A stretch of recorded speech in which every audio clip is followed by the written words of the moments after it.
Order. The regular meeting of the Pleasant City Council is Tuesday, August 13th, 2024. Just a sec, Mayor. Sorry, it's loading the live stream. We're recording. We're all up. Sorry. Thank you. Yes. Recording. Yes. It recorded it. It just didn't live stream it. 2024. Now 8:05 p.m. Welcome, everybody. Those that are here for the business on the agenda, and those that stayed from the previous one. We'll start with a pledge of allegiance confirming our consent by Councilmember Gary.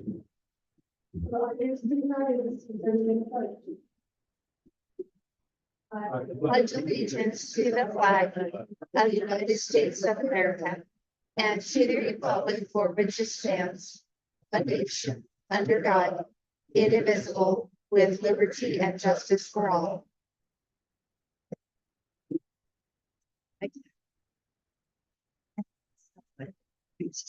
Our system is just. Our Father in heaven, we're grateful for the opportunity that we have to be here as residents of the great city of Pleasant View. We are so grateful for the meeting that was just held and that we were calm and reflective and we were able to share our thoughts and our feelings and come to a peaceful solution. We ask that Vice Chair will continue to be with us as we continue to discuss the city business items on the agenda and to consider all the different options and considerations that we need to. Please help us to be mindful and respectful and help us to continue to do what is in the best interest of the residents who live here. We ask that these bless our responders, our police department, our public works department, our city staff, and all those who serve so diligently on our behalf. Bless them all with health and safety. We ask you to bless the privilege of our county and state and nation that they will wise. We're so grateful for the wonderful area that we live in, that we have prosperity and we have safety and we have good health. As well as be mindful of this. We ask in Jesus Christ. Anyone, anyone, please conflicts. Do you have any conflicts? No. And I will move to C, public comments or questions from Mayor Council. Anybody wish to do this? 3 minutes.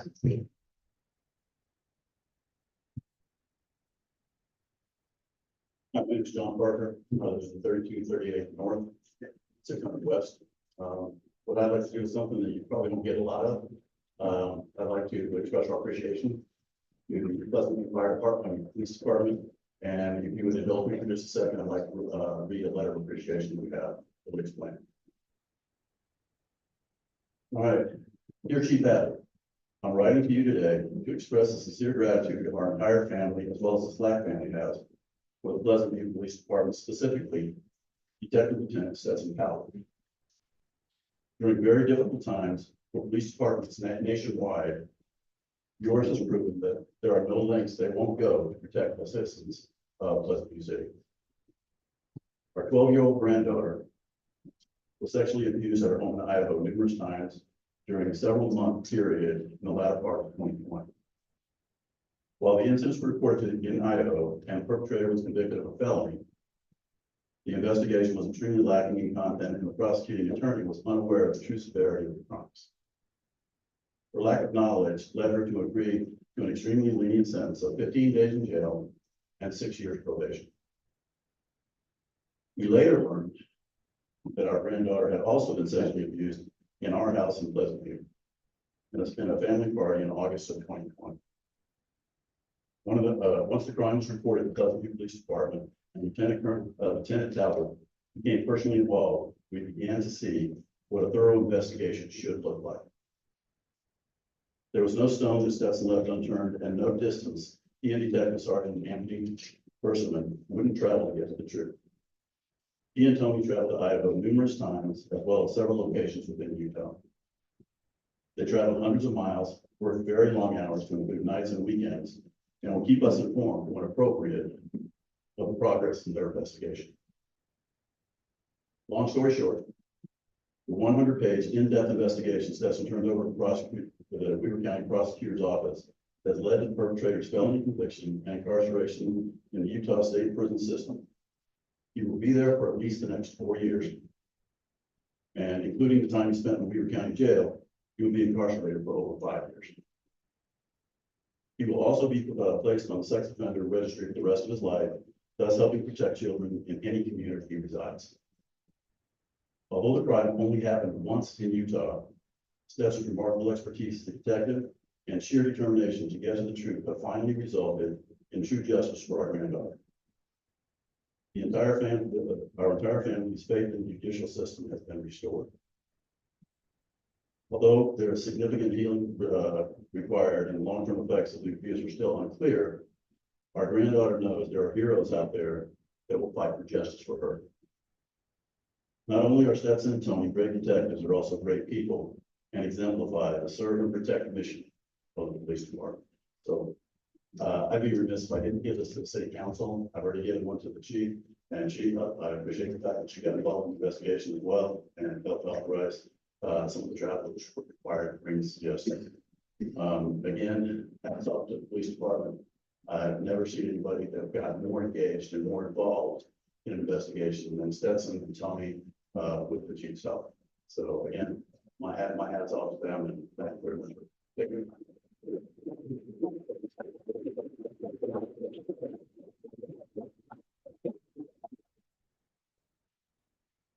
Thank you, Tim, for coming and staying.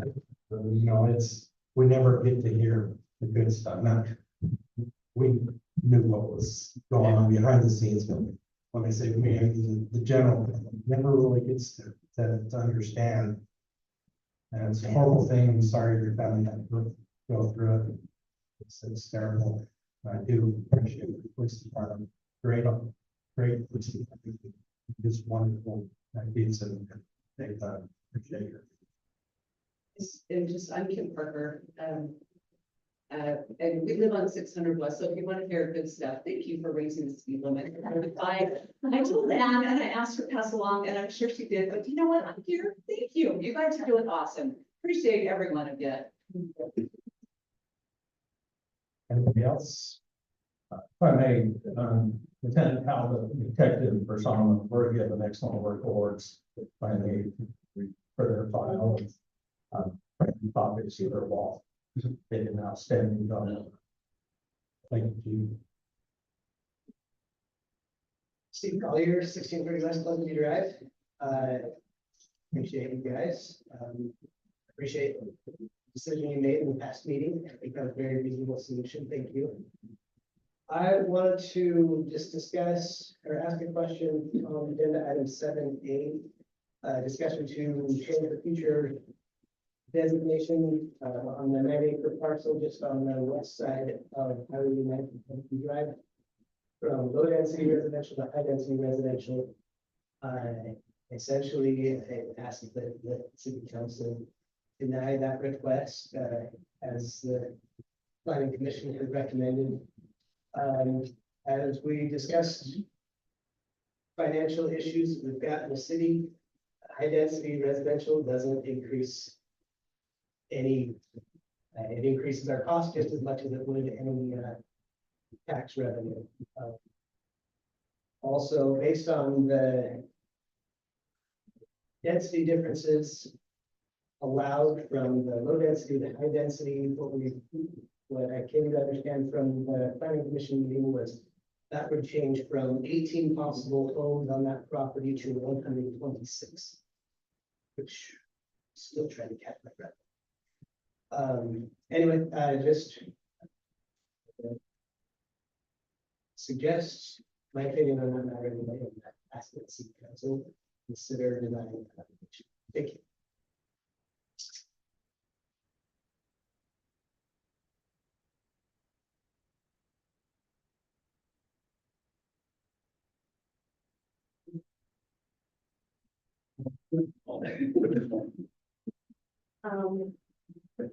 We are here as neighbors of the dispute that is going on in our neighborhood. With our neighbors' relations. Let me programs that they have and business that they have in their backyard. And there has been a dispute, which we're sad about, between their neighbors, the Nelsons and themselves. We're here to, let you know, basically the problem and what, how to resolve it. Elections did not ask us to be here. They did not ask us to do what we are doing at this point in time. But we wanted to know the feelings of the rest of the neighborhood. So we have 23 signatures that I have taken through on each of these pages to let us know the feelings if this was a problem, if this was a problem amongst the rest of the neighborhood. This problem persisted this year, began with a knock at their doors, we're being told by the residents, of a complaint about too much noise in the parking around the streets that was not viable for these neighbors to want to have that. And as I met and talked with each one of our neighbors, which I have 100% except for one family that's on vacation, 100% was in compliance with wanting the residents to stay in business and have their swimming pool. These are, like I said, there's 23 signatures that we have that covers every area of where the parking was being. This dispute started with a knock at their door, as we have been told, with observed and abusive language. And nothing gets resolved. And I feel badly because I like the Nelsons and I love the residents. And I'm sad that this even has to come about. But everyone in our neighborhood is in compliance with that. They said that it brings, it allows the neighborhoods in our area to not have to go into inner city Ogden to have swimming lessons. So it provides a wonderful thing for them. It also provides Mary Ann and Dale are the best neighbors that you could ever have. They open up their backyard and swimming pool to neighbors to bring in their families without charge and be a mere part of that. And so they are wonderful people. We, as a neighborhood, have put on at Christmas time, we have a promotion to cover families are in need, destitute families and children to provide Christmas for them. Mary Ann has been a major help with me in putting that on, and every single neighbor has participated about that. But the Nelsons seem to not want to be part of the neighborhood with that. We have excellent times when we get together in our street, at the end of our street, and we have nearly 100 people come to that. It just seems like we want so badly for them to be good neighbors to us, and we want them to be part of us. They just keep. But the language has gotten worse, and they have abusive language across the street to the children who were out in front of the yard. And this is just, we just don't want this, and we want to love the Nelsons. We want to have them part of our neighborhood. And so we're just asking that that they're allowed to have their big business there, that they're allowed, and that the parking, that's not a problem. Every single neighbor consented to doing that and to letting them park wherever they wanted to. The children do not, we are very close to them, and the children do not bother us. It's almost fun to see the playful voices that we have in front of their homes. So we just want to put in that for us. And I know Bob, if you have any other comment that you'd like to make. Only other name, we live at 577 West. We're kitty corner from where Dale and Mary Ann live, and so we see everything that goes on at the pool all the time. And for one, personally, I look forward to this every spring. See the young kids coming, have a chance to go in the neighborhood there to go to take swimming lessons. I enjoy seeing the moms get the kids out of the cars, and they're very conscious of being safe and keeping the kids out of the street. And I just really look forward to it. They park in front of our house It's not an issue to me. I don't think it's another issue to anybody else. But I just want to make one other comment to the mayor and the city council and all the employees of Pleasant View. You guys do a wonderful job. And I tell you, other cities and stuff that I've been associated with back in my career, this is the best, by far, the best place in all of Utah to live, as far as I'm concerned. And hats off to all you guys and all the employees. And I'd like to begin with that. Every time there's an activity, we just say, wow, what a great administration that we have here. We really love Pleasant View. I have to just make one little comment that has nothing to do with what this is, that's exciting to me. 26 years ago, our family instituted I can't even think of the names, the city council, the youth city council. Our family initiated that and began that 26 years ago. And I did it, we did it as a family for a reason. Number one, I knew that we moved into a beautiful community and I wanted my children to appreciate the community that they were in. Number two, I wanted them to learn service to their community. So it's really exciting to Bob and I when we see the city council still going after 26 years. Yeah, there's a wonderful opportunity for our kids to serve. Two of them served as mayors for that. And so that was a wonderful opportunity that I just wanted to say thank you. We had about almost 30. Almost 30 kids last year. I know, it's very exciting when we come to functions and see the city council. Go ahead. My name is Lowell Nelson. First of all, I want to say this is not easy. This isn't what I want to be doing and my wife wants to do. I agree with much of what Jolly said, and we do appreciate our neighbors and all of that. But I think some things need to be put forward about it. First of all, I sent each of you guys an email today, very detailed photographs and videos and so forth. If you look at that email, you'll notice that where the Rustin's house is located, where our house is located, is at an intersection. Okay. And so, yes, I don't have a problem with the other neighbors, don't mind if they park there. But just by the nature of it, they always park in front or on the side of our house. And it has become a nuisance. And yes, I do have a temper, but let me put that in perspective. We have been dealing with this, not just this year, but for many years. We didn't even know that it existed because both my wife and I were full. Then when we became aware that it existed to this magnitude, and we confronted the Rushtons about it, and yes, I have a temper. At that particular date, there was so much traffic. There was cars double parked in front of my house, cars double parked in front of their house. We were getting ready to take our camping trailer, camping, and kids running back and forth across the road. And if you look at those emails that I sent with all that photographic information, you'll see that because we have tons of examples of it. And I am just stressed out, wondering about, am I going to hit those children? Not only that, we have observed children playing in the rocks on their property.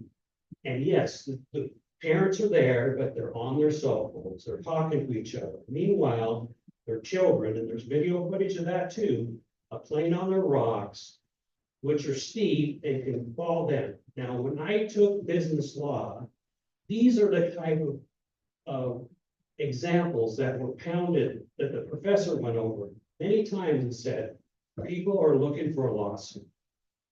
And all it's going to take is for one of these children to get hurt, and things are going to change. And we have asked them to rein it in. I am not against their swimming lessons. I get it. We have a young granddaughter and all of that. She takes swimming lessons on the frequency. Great. But it's in an area that's enclosed with lifeguards and the children are running in the street. And this is what we have here. We've asked them to rein that in. And they have just told me that you have no say in this, sharing you. People can park wherever. I have taken copies of the ordinances that we have here. And we printed them out and given them to customers who have told us, who have been parked on the side of our house and said, you're not supposed to park here for the city. You're supposed to park in front of the residence where the business is. And they told us, oh, well, we were told by the business owners this was. We said, no, it is not told. It's to go in front of the city council, and that's why we're here. And so, and then, as far as being wonderful neighbors and all of that, inviting us to all of these things, we're not the majority of the religious population. Nothing against that at all. That's what our children, we've been here for 30 years, but when my children, daughters, and son grew up here in Pleasant View, we would have them come home crying and tell us that so-and-so can't come play at your house because you're not part of the Mormon religion. And you can't come, and we can't go down to their house. We've lived through that. And so, yes, we don't want to come to any of those kind of things because we feel excluded. We go to these organizations, or go to these block parties, and that's all they want to talk about. And they make me feel like I'm an outsider. And all we want to do is live in a peaceful community. Okay, so that's our side. So if you haven't taken a look at that email, then I ask you to please do that, because I wanted to live in a community where I didn't have to worry about locking my doors and all those kind of things. I think that's what everybody wants to do in the world today. But unfortunately, it's not that way. But because of the situation that we have been put through, and the fact that the majority of the business comes our way, I'm fine if the neighbors want to let them park there, but we get the brunt of it just based upon the reality. We have been forced to put Ring cameras and surveillance all around our house, because on the side of our house, we have a growth area. And ever since we become outspoken, we have noticed that there have been hostilities against us with some of the patrons who purposely go out of their way to make us feel uncomfortable. We've had young children steal stuff out of our yard, violate our yard, which we've caught on Ring camera. We never had all of that. I don't think it's a coincidence. I think that what's happened is that we finally stood up and said, we need to do something to speak up for ourselves. And because we did, that the neighborhood has somehow turned us into the scapegoat. And they mentioned that they had a petition signed and went and talked to everybody about it. But guess whose door? They don't knock. They never knocked. They never even asked us if it was okay if they could park. After all of these years, ever at all. And when I challenged them about that, they said, oh, well, you weren't home. And I said, well, we both worked. You could come over in the evening and talk to us, but no, they will not talk to us. So that's the real story. I don't want to shut down their business. I don't. Sherry and I are here looking for a win-win solution that we can compromise with our neighbors, because we want to be great neighbors. Regardless of all of this stuff that's going on here, if one of my neighbors needed me to help them with anything, or they were in trouble with any kind of problem, I would be there in a heartbeat. Sharon and I are just private people. We've always been there. I've worked a very high stress job in the government for NASA for many years. And my home is my sanctuary. Sherry's worked a lot of years for the government. I mean, IRS of all things, talk about stress. And so we're just very quiet people. And I get, and the fact that they do their thing for the help families and all that, that's wonderful. But sometimes we don't have the means to do that, or our own family needs help. And so it doesn't mean that I'm a bad person, but we're being painted at that. It just seems like. Anyway, so just frustrated and you know, just looking for a way to somehow make this work. And I appreciate the council for listening to me. Obviously, you can tell that I'm very emotional about this. We both have been, because we feel like we've been pretty much just ostracized. And this isn't the city that I want that to happen. I'm sorry, I have to rebuttal some things that we said.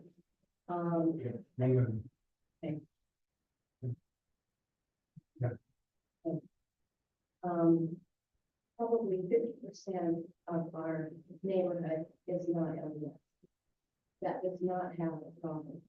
My neighbors next door, we are wonderful neighbors to them. That is not a problem. Years ago, when the Nelsons moved in, I am very active in the LDS church.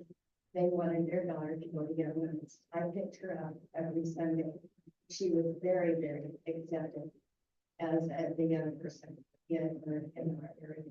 But there's at least almost, I would say at least 30 to 40% of heritage visitors is not coming, but we come together.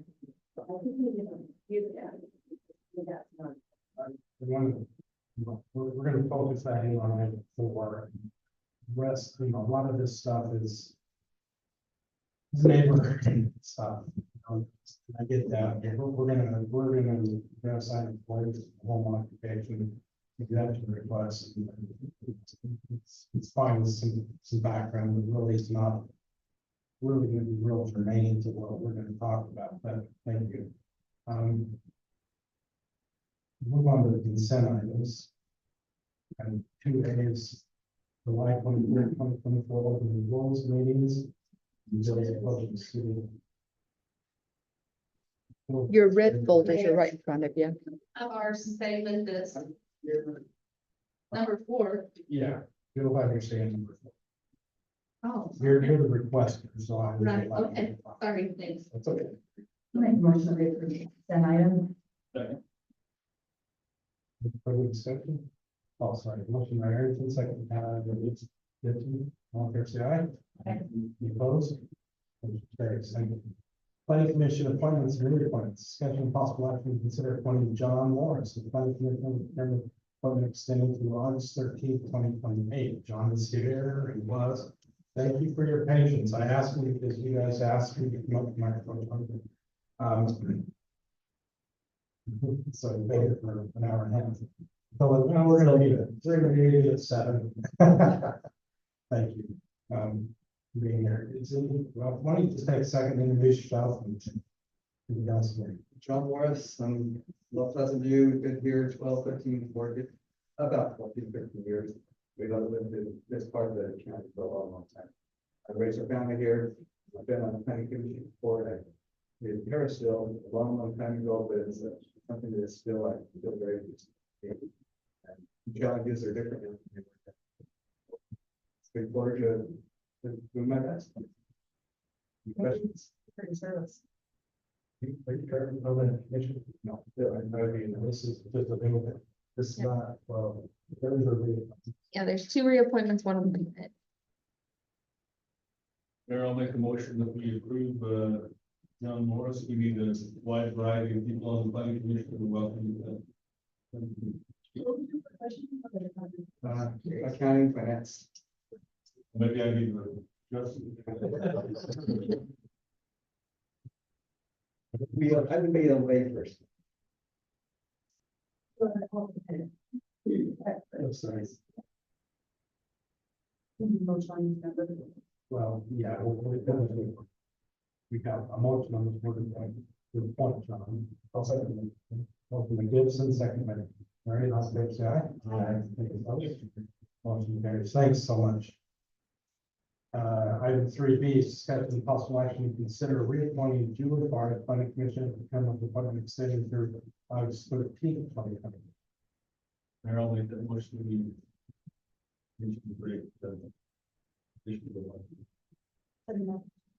by Gibson, second by Erie, all in favor, say aye. Aye.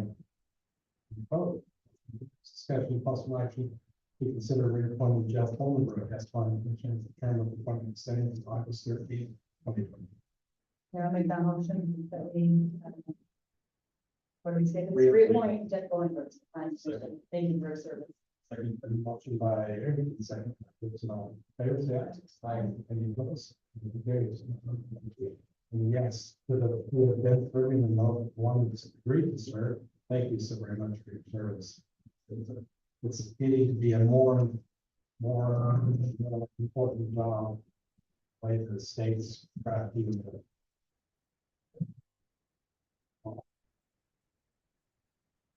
We do put a lot of weight on that when it comes to us, when it comes to funding years. That's for the fact that we give them. I find that. Because they're. Okay. Item 4 is home occupation exception request, scheduling possible action to grant exemptions to the home occupation conditions for teaching swimming lesson business. 544 West 3854. On allowing person other than the resident of a home to altering the residential character of the dwelling and not disturbing the peace and quiet of the neighborhood. For allowing this to be conducted outside the primary structure premises. For extending teaching activities limit of 8 students per class and 40 students per week to a larger number of students. 5, granting additional vehicle traffic not commonly associated with the zone. 6, granting parking on public street other than that which is available in front of the residence. We're going to start with. You need to come up to one. Request. They come up with it. Yeah, sure. I don't know if, Laura, are you handling this? Or? We just, you have what you guys can do. You guys can grant the exceptions. Those are the issues on the affidavit that's listed that you need to grant exceptions if you want to or not.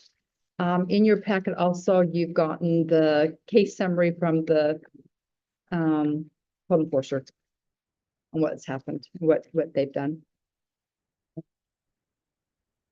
I'm Mary Ann Rushton at 544 West 3050 North View. We started this business about 15 years ago, swimming lessons. We had a daughter that worked at North Shore Lifeguarding, and we decided to put a pool in. So she taught lessons for 4 years to earn money for college. Our second daughter taught for 4 or 5 years to earn money for college. I taught after I retired for a couple of years. And we then have employed a couple of different girls in the neighborhood to teach because no one was left at my house to work. And I was just allowing someone from the community a job. And like I say, we're just trying to help out the community by providing swim lessons. And it's something I did when I was growing up in Brigham City. I taught lifeguard in the Brigham City pool, and when we decided to pool, I just thought it would be a good experience for our girls to learn and teach. And so there's just those stipulations as far as other than the resident. So we were just asking for variance for these things. To be able to change some things. We only do it for 10 weeks from 9 until 12:30 or 1 o'clock. I don't have no more than 40 kids. I have 6 kids in a class at a time. We did, after we had the complaints, we did put a picture and sent it to the ones that were coming to the swim lessons for the last session of where they were not supposed to park and where they could park. So we are asking if that can be switched for 2.5 months. Clarification. So with the parking Yeah. in front of our house, it says. So we just had put a picture sent to the of our, And you're asking if they could be switched for 2.5 months. well, You're just, just the swim students department there. yeah, that's what I, yes, the last session, and they did do that, yes. Oh, No, in front of my house. So, but it's, I was gonna say, the only thing I think we need maybe a variance on that for is the first and last day of the swim lesson, we allow parents and whatever, we come back and watch their kids, the progression, whatever. And sometimes maybe a grandparent or somebody shows up, they don't see this or whatever, they may go somewhere else, so. Are your swim lessons back to back, or is there a break in between? there's about 3 or 4 minutes between. So is there like a crowd of people leaving and coming that's? There can be, I went through my last session, and I kind of like how many cars were in the park out in front at a time, how many, I had no more than 4 cars at a time. There was 4, 3, 2, 2, 2, 3, and 4. So that's the only amount of cars that were there at the time of those, were those kids that were swimming. And most of the kids, if they're right here in the Longview school or But Okay, well, I'm just gonna say, Okay. let's take this affidavit one at a time. The first exemption is only persons who are bona fide residents of French shall be. You're asking for variance there because you hired somebody to help watch kids or teach them. teach the kids, and I am there. Yeah. All the time, I'm, sitting there watching to make sure nothing happens, so I'm out there involved with the kids and with the parents. So that since my kids are out of the house and married, and Sure. we've just hired, to give someone a job. Any questions or concerns? So if the person, this person is to teach the kids, are they? They're certified, Certified, Yes. so that's displayed, you have a license that maybe they're American Red Cross Yes. certified, are they insured?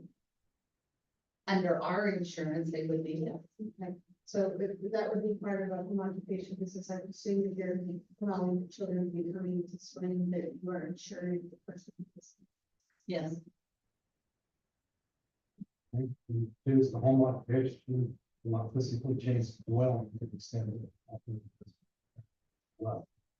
So you have a pool in the backyard. Right. No problem. Sorry. Do all the kids stay in the backyard the whole time, or are they out? The first and the last day, they're can come in the backyard to see how they started and the progress, the last, the parents, yeah, and if they have some siblings. But otherwise, I'd ask them to stay out in front in my yard. Just because if not, they're running around and those kids in the pool are watching and wondering what's going on, and the teacher can't teach because she's trying to, rally into. So the first and last day is the only time that happened in the backyard. Did you have a bigger break in between lessons so that the have children pulling up in front of you? Yes, Would that be? but I could Honestly, I don't think that's feasible, that would just drag it out. throughout the day, yeah. I'm like, oh, for 3 or 4 hours. That's kind of the different things, is there's a lot of people in the front yard and stuff, and so if maybe they're, But it's my yard. if there's a lot of traffic. We're at a dead end street. There's really no traffic. Except for the ones that, Eventually, you could have 12 to 15 vehicles all there at the same time. no, Well, you're saying you allow 6 kids per hour. So if you have 6 different vehicles, let's say, dropping off kids and then 6 different vehicles coming to get kids. So And one of them is your employee. that's 13 vehicles. well, most of these kids are, But the potential, I think that's a 13 vehicles. That's what I'm saying. If you could split it up at 15 to 30-minute break. then that goes till 3 o'clock.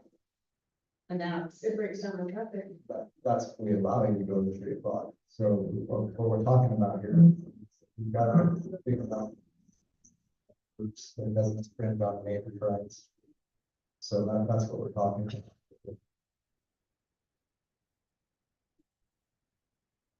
That's the same. Well, that's another addition to the whole street, that's another variance that you're asking for, that for the home occupation business. It's supposed to be solely in front of your home or in your garden. Can we have a variance on that as far as So for you're those asking 2 for- months, 2.5 months?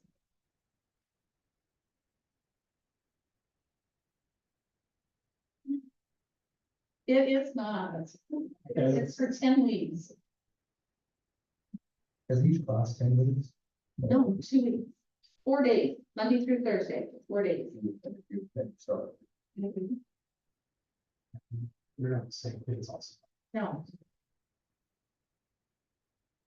What are the ages of the from 3 to 12. And like I said, a lot of them that live here in the area, their parents just drop them off and then come back and pick them up. And maybe drop off another child and. Mayor, and I appreciate your, and I can tell your names and your voices, whatever that is, but whenever we have home occupation, you know, not, it has nothing to do with you.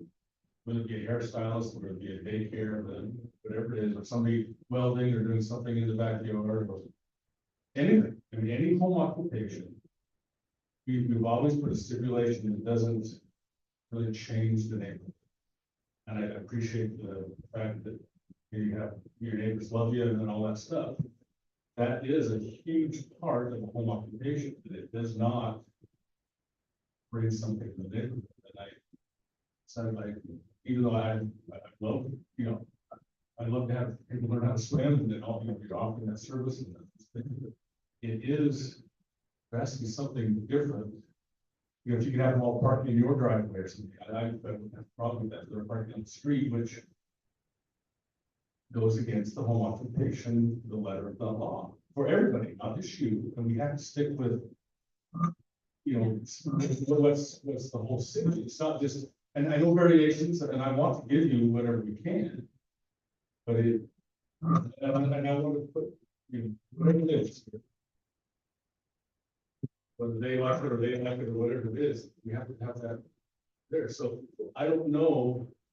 You know, I'm fine with somebody coming in, not being, you know, hiring somebody and having swimming lessons, but I think the biggest thing is the parking. And that just goes against everything that we have for home occupations. I mean, every time someone's coming to home occupation, it's been. You're not supposed to be able to know that it's having a business there. That's the whole idea of the future is that if somebody were to drive by, you have no idea that they have. So And, that's why. and to give a variance for the summer. So I don't think that's something. Is fair to everybody else. And I know that 23 of the 24 neighbors love me, and that's great. Yeah, and I'm not just saying one for this week, I don't care. I mean, I really don't care who it is, I just want to make sure that we're the same with everybody. That's the dilemma. So if you have, I mean, I've looked at some of the pictures that this gentleman sent. Looks like they've got a double wide garage or driveway going up to the back. Could you park 6 cars in your driveway? Like It this. is. It's not there parking. Nobody wants to park. We could park 3 cars there for sure, just towards the bottom. But, you know, just so to have something given out. You know, maybe not parking in front of this guy's house. I can understand trying to, and I don't want to use his things, but pulling a trailer in and out, I don't want to get a kid, because then I'm sorry. You know, like, it probably will never happen. But I want to make sure that it doesn't happen, and I don't know what the solution for that is. Can I ask a question? When you say, limit of 8 students per class of 40 students per week to a larger, what is larger? I think I was misquoted. She's never had any more than 6 or 7 kids. 6 or 7 kids in the pool at a time. And how many lessons per day?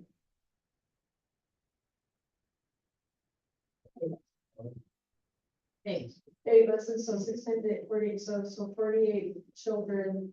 So the question is, that's the max. Sometimes I only have 3 and 4, because the little kids, 3-year-olds, I put 3 in the water. but I guess the question is extending the teaching activity limit of 8 students per class and 40 students per week. So you have more than 40 students a day on average.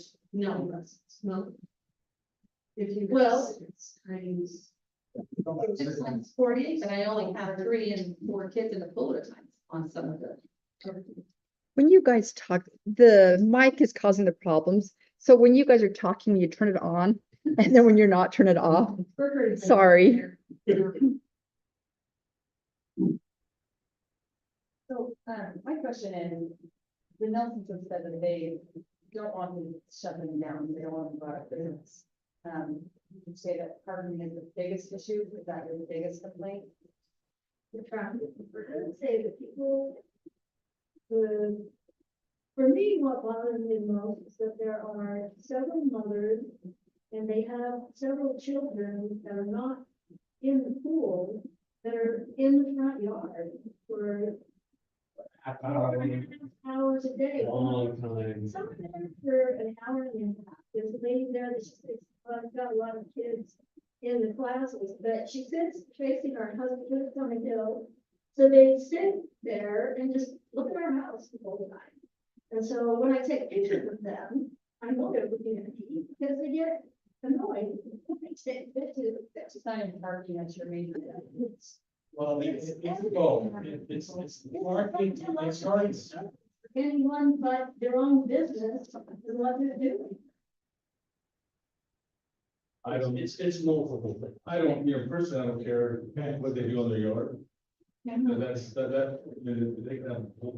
Yeah, I guess, But let me add something to I that. don't care. Monday through Friday. Well, you will care when one of those children get hurt. And that day is coming because we have watched it. They do not police what happens in front. They police the people in back of the bus.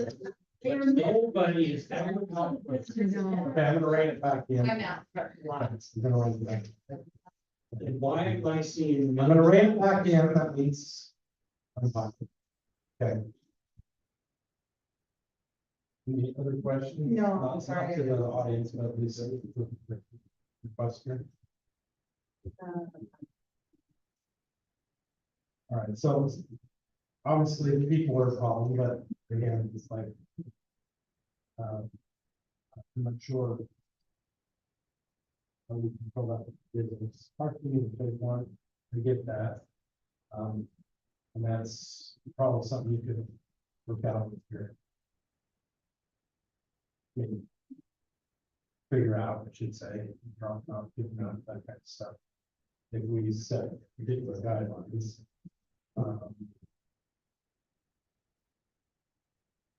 Mayor, could we set that they could go park in front of this people's house and that they stipulate them to allow? Or it is public parking. Well, I don't think you can do that. You would have to say, you have to. But if we had that. the Homeowners, the occupation owners that. They tell the people not to park in that house. Well, Well, it is an issue. I mean, it is an issue, but the issue is cost. Then, I mean, it's like, yeah, you can't double park this against the law, I mean. parking, let's just say limited. Yeah, I mean, but, and I personally, again, if someone's in the front yard, so the neighbor's outside, that's something we can say. Well, we have no control over it.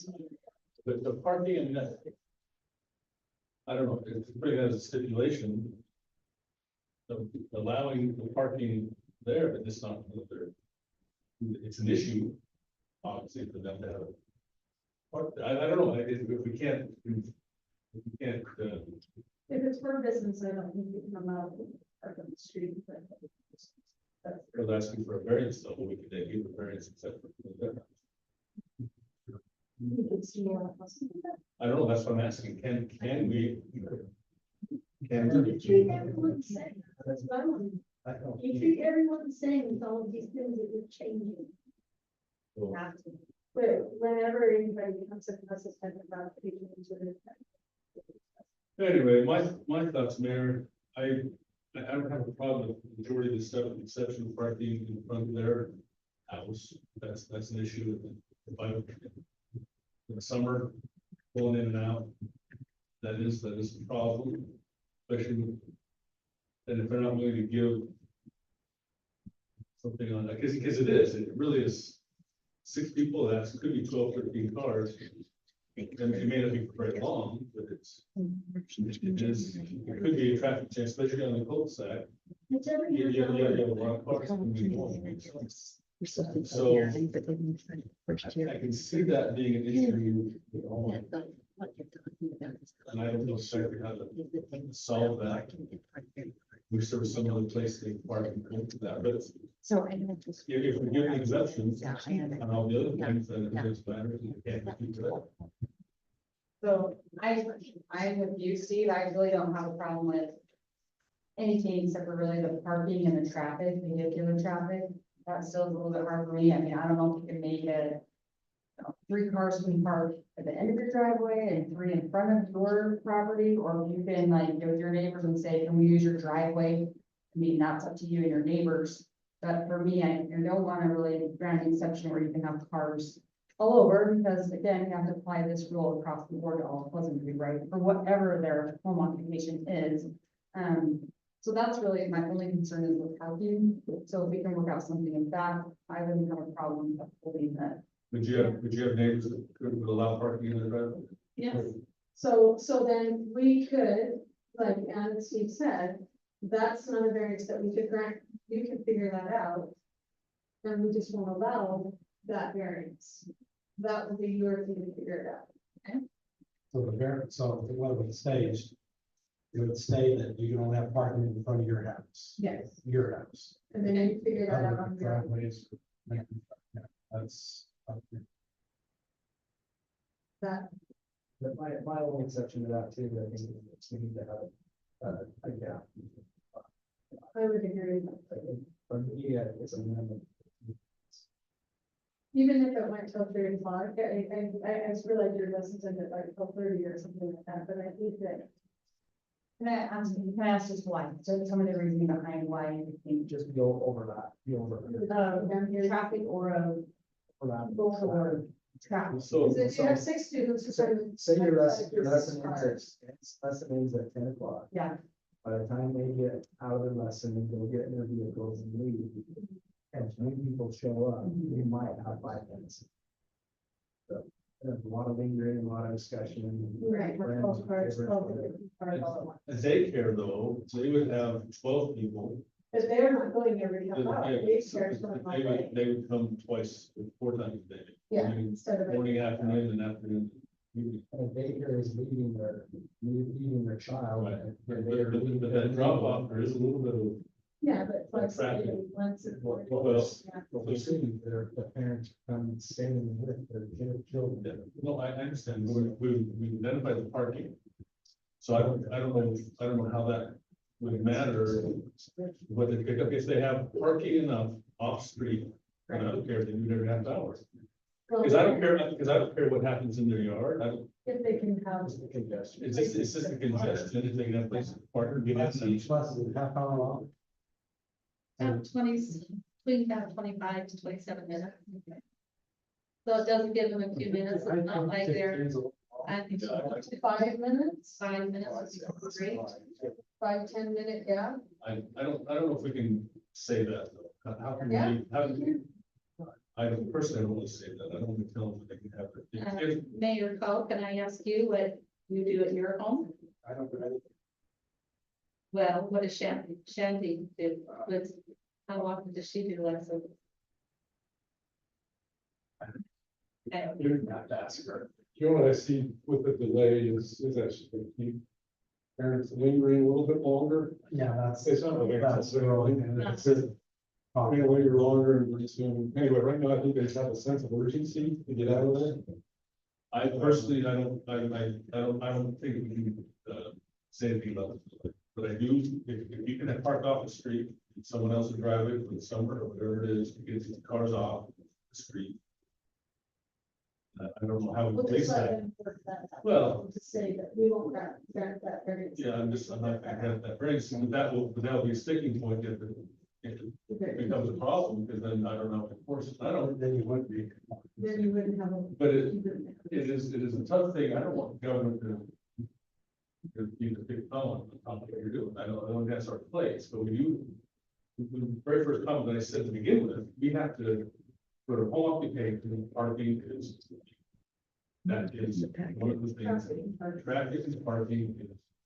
You know, if you have a hairstylist and one person comes, that doesn't matter, parking in driveway, it doesn't, like Sarah said, it doesn't affect that. So whether right or wrong, and I support what you're doing, you have to say that. How would you weigh it? So honestly, I don't think the parking's that, can be that big. Good, not doing that, and I think I work from home, I sit in my front office, I look out and I rarely see it. So when I read through this on the home occupation affidavit, only persons who are work by residents with premises shall be employed on the premise. I would be okay granting an exemption on that. And having someone teach. Well, that's not. Okay, no, I don't think so. So, but the other ones, that have been highlighted, like a home occupation shall physically change the dwelling. I don't think we're doing that. Like, I don't think we need an exemption there. I don't think we need an exemption on the conduct within primary structure. I feel like That one is outside, they're holding it outside of the home. That one you would have to. Even though it's a pool, we do have that exemption. It's not within the home. Okay. There's that one. But you can, That it sounds sounds like like they're- they're coming to speak, you know, in their backyard. They're compliant to 8 students 40 per week. We're compliant there already. Do we have a ordinance on that? Yeah. It's very good. So this is, So I'll make a motion. I'd like to make a motion that we, grant an exemption on only persons who are bona fide residents of the premises shall be employed on the premises. And that we make an exemption that the home occupation shall be conducted for the primary structure. So. And I don't, then they have to do something else with the parking. well, we don't grant the, Yeah, I'm not that's what I'm saying. Yeah, that's. That's my motion. The other, you're saying that two, the other. That's what I'm saying. We have a gap to that motion. I'm not in favor of this. I mean, That's something we should do. The parking's taken care of, yeah. That's. Forward. Did you read that whole sentence though? Where the activity involves children's in group of more than 2, there shall be an interval of 30 minutes. Is that where are you guys granting an exception to that? It's the 1, 2, 3, 4, 5, 6. Look at the 7th bullet point. It's not circled. oh, the activity involves children in groups of more than 2, there shall be an interval of 30 minutes between the departure of one group and the arrival of the next group. Pedestrian safety. So there is that. So you can change the, you can adjust the time probably, but that's is a variance, so.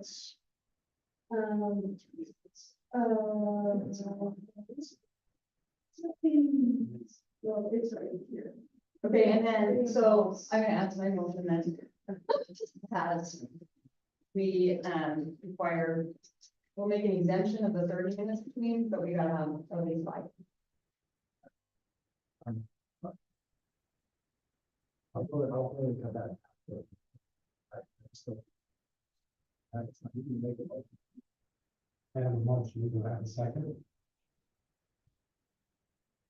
And I'll second it. If we make it 15. That would be its function. And then can. I have a second. I just think 15 is gonna drag it out all day, and they're gonna be, like, the neighbors are gonna be more impacted by that than they are with traffic. That's my opinion. So I'm gonna do my motion as is. You have seen no second, motion dies for lack of second, substitute motion.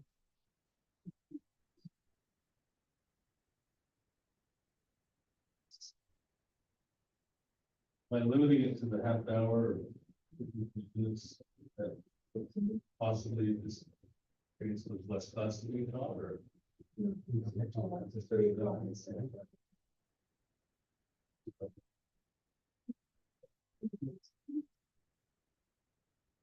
No, I don't think I have a business, but I also want us to make sure we're taking care of the residents. That makes sense. And so I think it's a great business. I'm totally in favor of serving. Your kids have been there.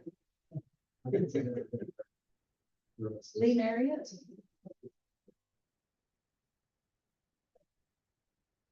Um,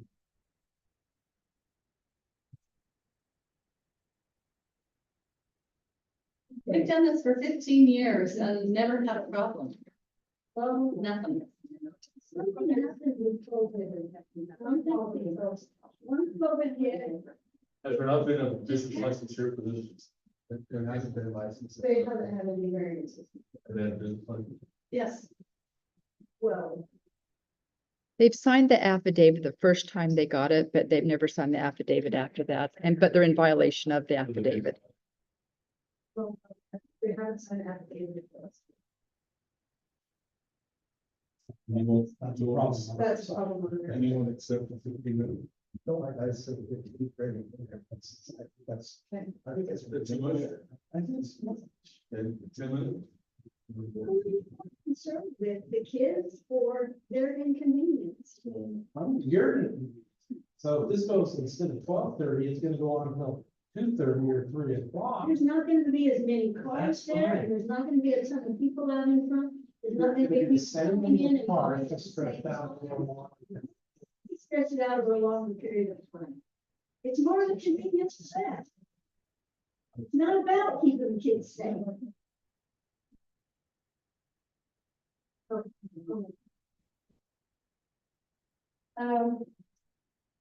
Mayor, let's make a motion to grant exemptions for the small occupation license at this effective for grocery.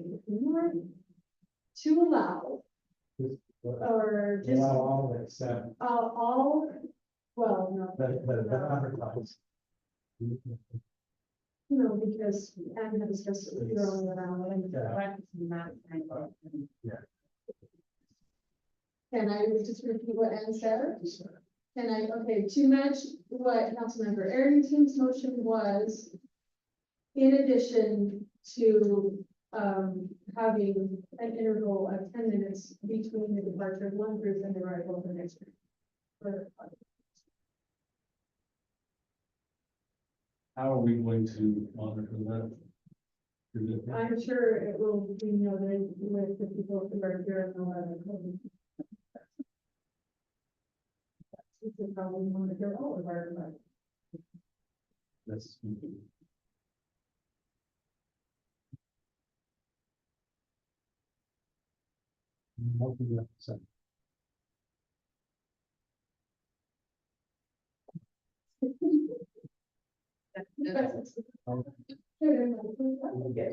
Anybody gonna say anything? Okay. Second, very good discussion. Very important. So months, I think that's just gonna drag out. I think that's been taken care of, the rest of it will fall in. You will have code enforcement. And I agree with that. I wish we could do a trial run because I don't make sense all the time. I think it's been honest about me and that's. Actually, I'm in favor. Let's give it a trial run for a year. Mayor, did it die? No, No. I haven't yet. Second. Oh. I just haven't called the vote. I So called if the there's second. issues, I would say that you can come in and petition the administration. about it. But we can't put a trial run in. Well, I'm just saying that as neighbors, I respect what they're trying to do. I'm not, but we're trying to respect our rights to, and so Yeah. if that works, then I think we can find a win-win solution. That's what we would like to see too. Right. I'm saying we don't. Call the vote, all in favor, say aye. I, Those opposed?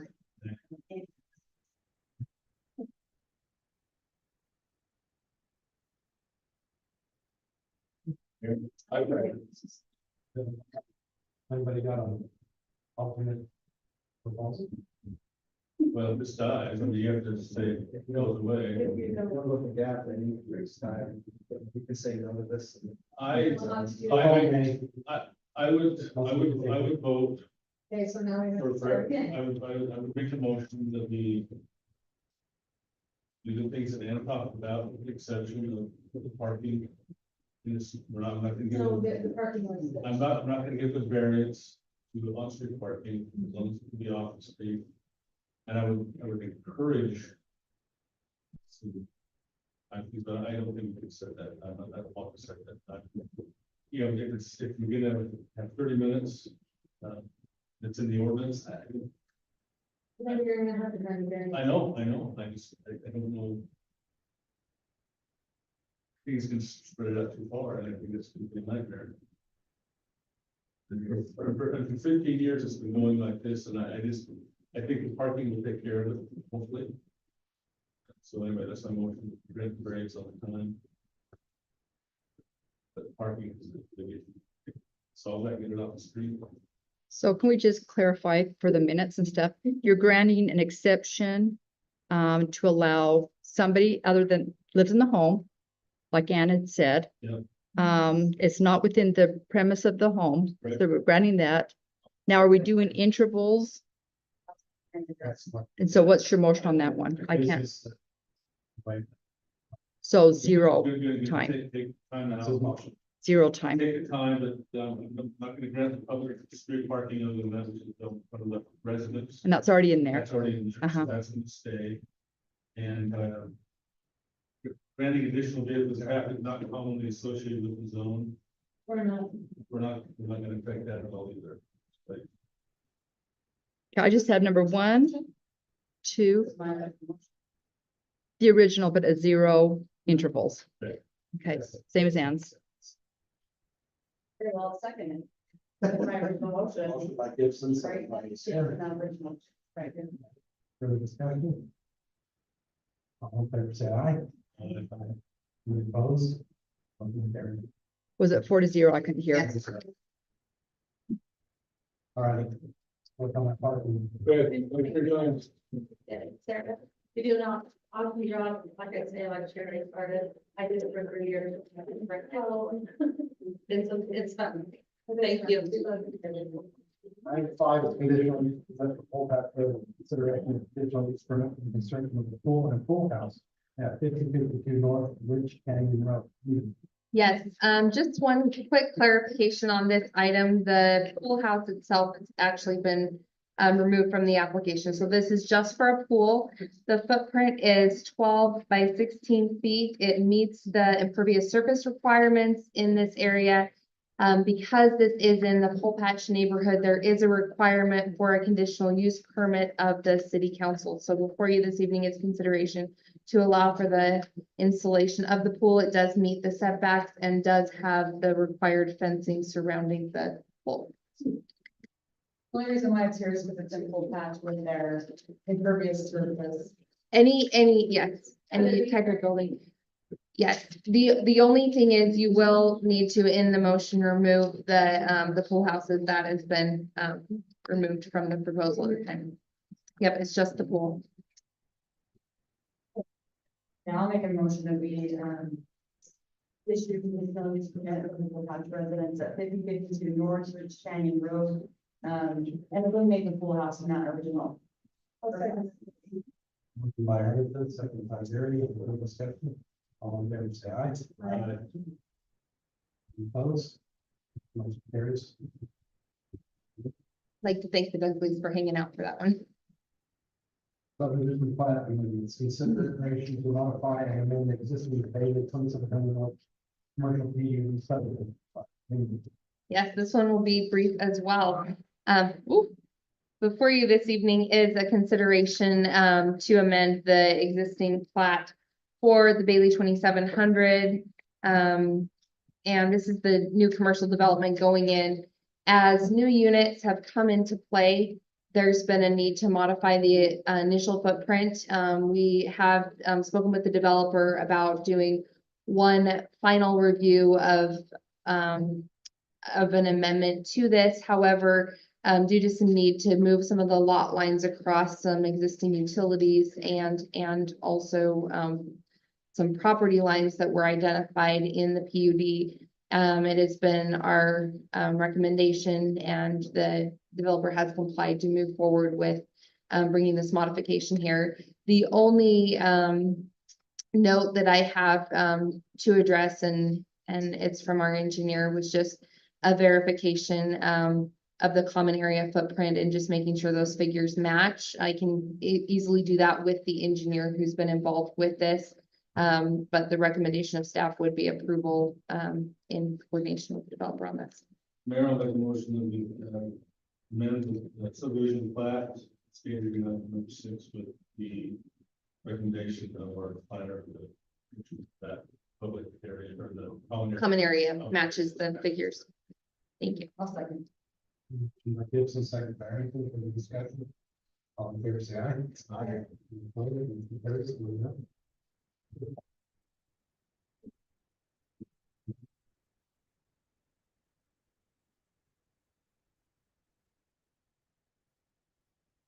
Item 7 is general plan amendment, discussion of possible action. Start with A, 7A. Discussion of possible action, consider amending the general plan by modifying the future designation of approximately 9 acres of land on the west side of Highway 89 and near 3,900 low density residential to high density residential. Ordinance 2024-6. Thank you, Mayor. I do have Fairly complex issues. Not that it's- sharing this. Are we gonna allow high density? So. Prepare that. PowerPoint. Brief PowerPoint. I can always be brief. 606.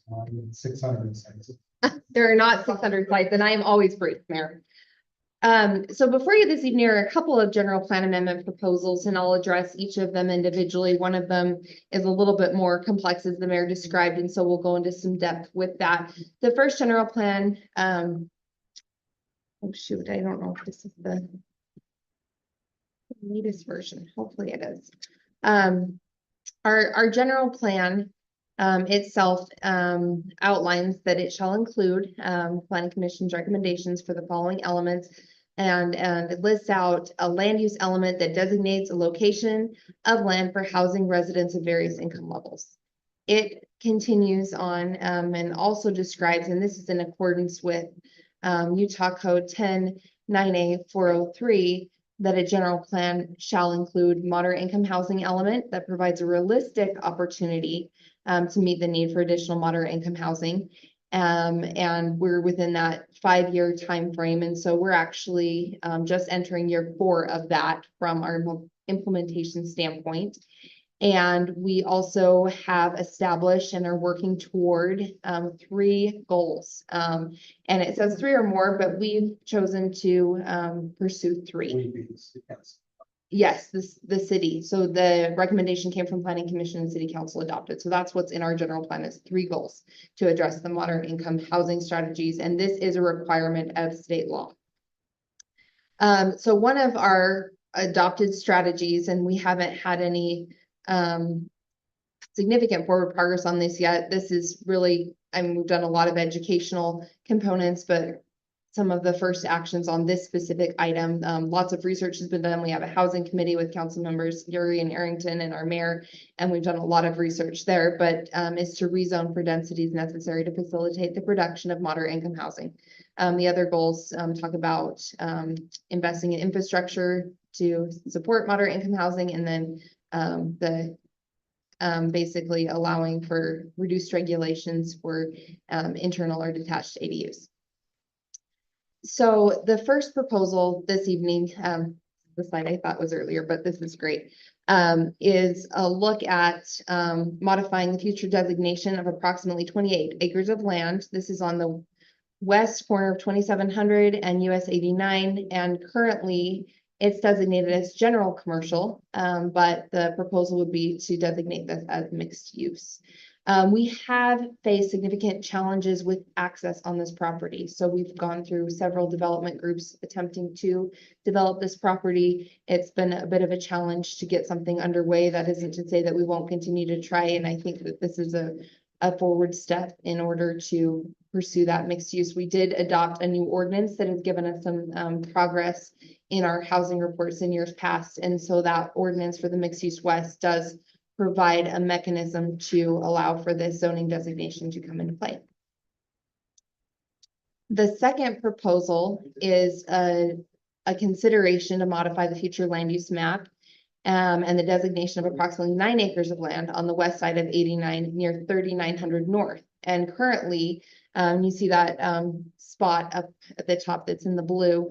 This is designated as low density residential. And so the proposal would be to designate that as high density residential. There's a lot at play with this specific lot. So first of all, in the road master plan, there are 2 roads on the master plan that intersect this property.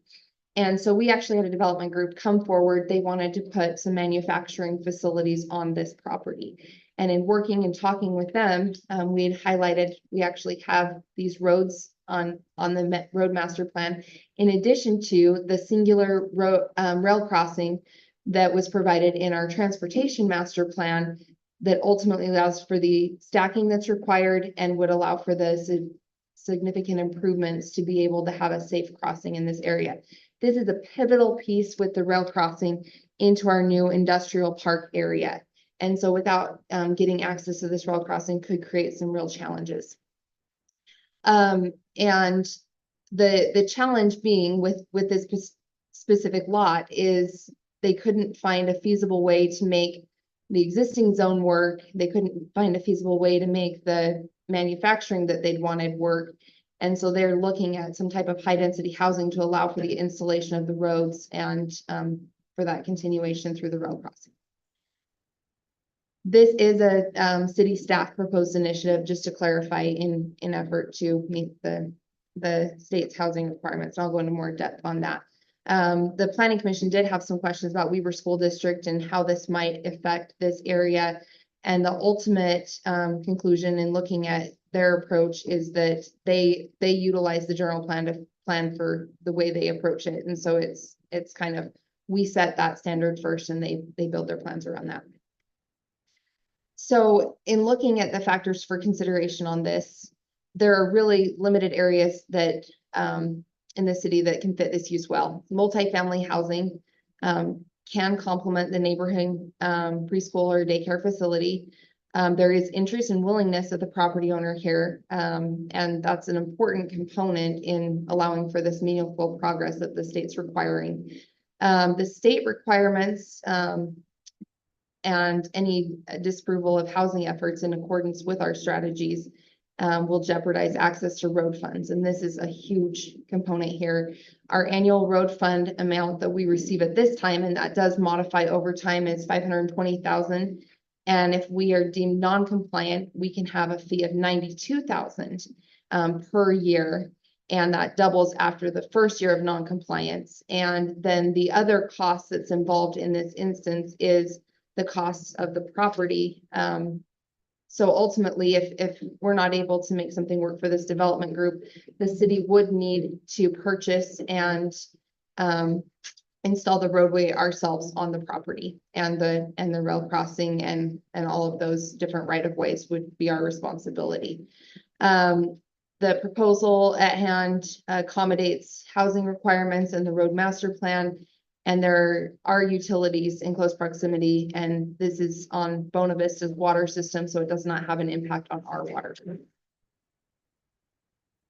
So I guess one of the questions, and I posed this to the Planning Commission, so the philosophy of the city really has been to place housing west of 89. I guess just, something to introspectively think about. Has this changed? And then, if these are not the locations you want to see multifamily housing, where would you like to see that?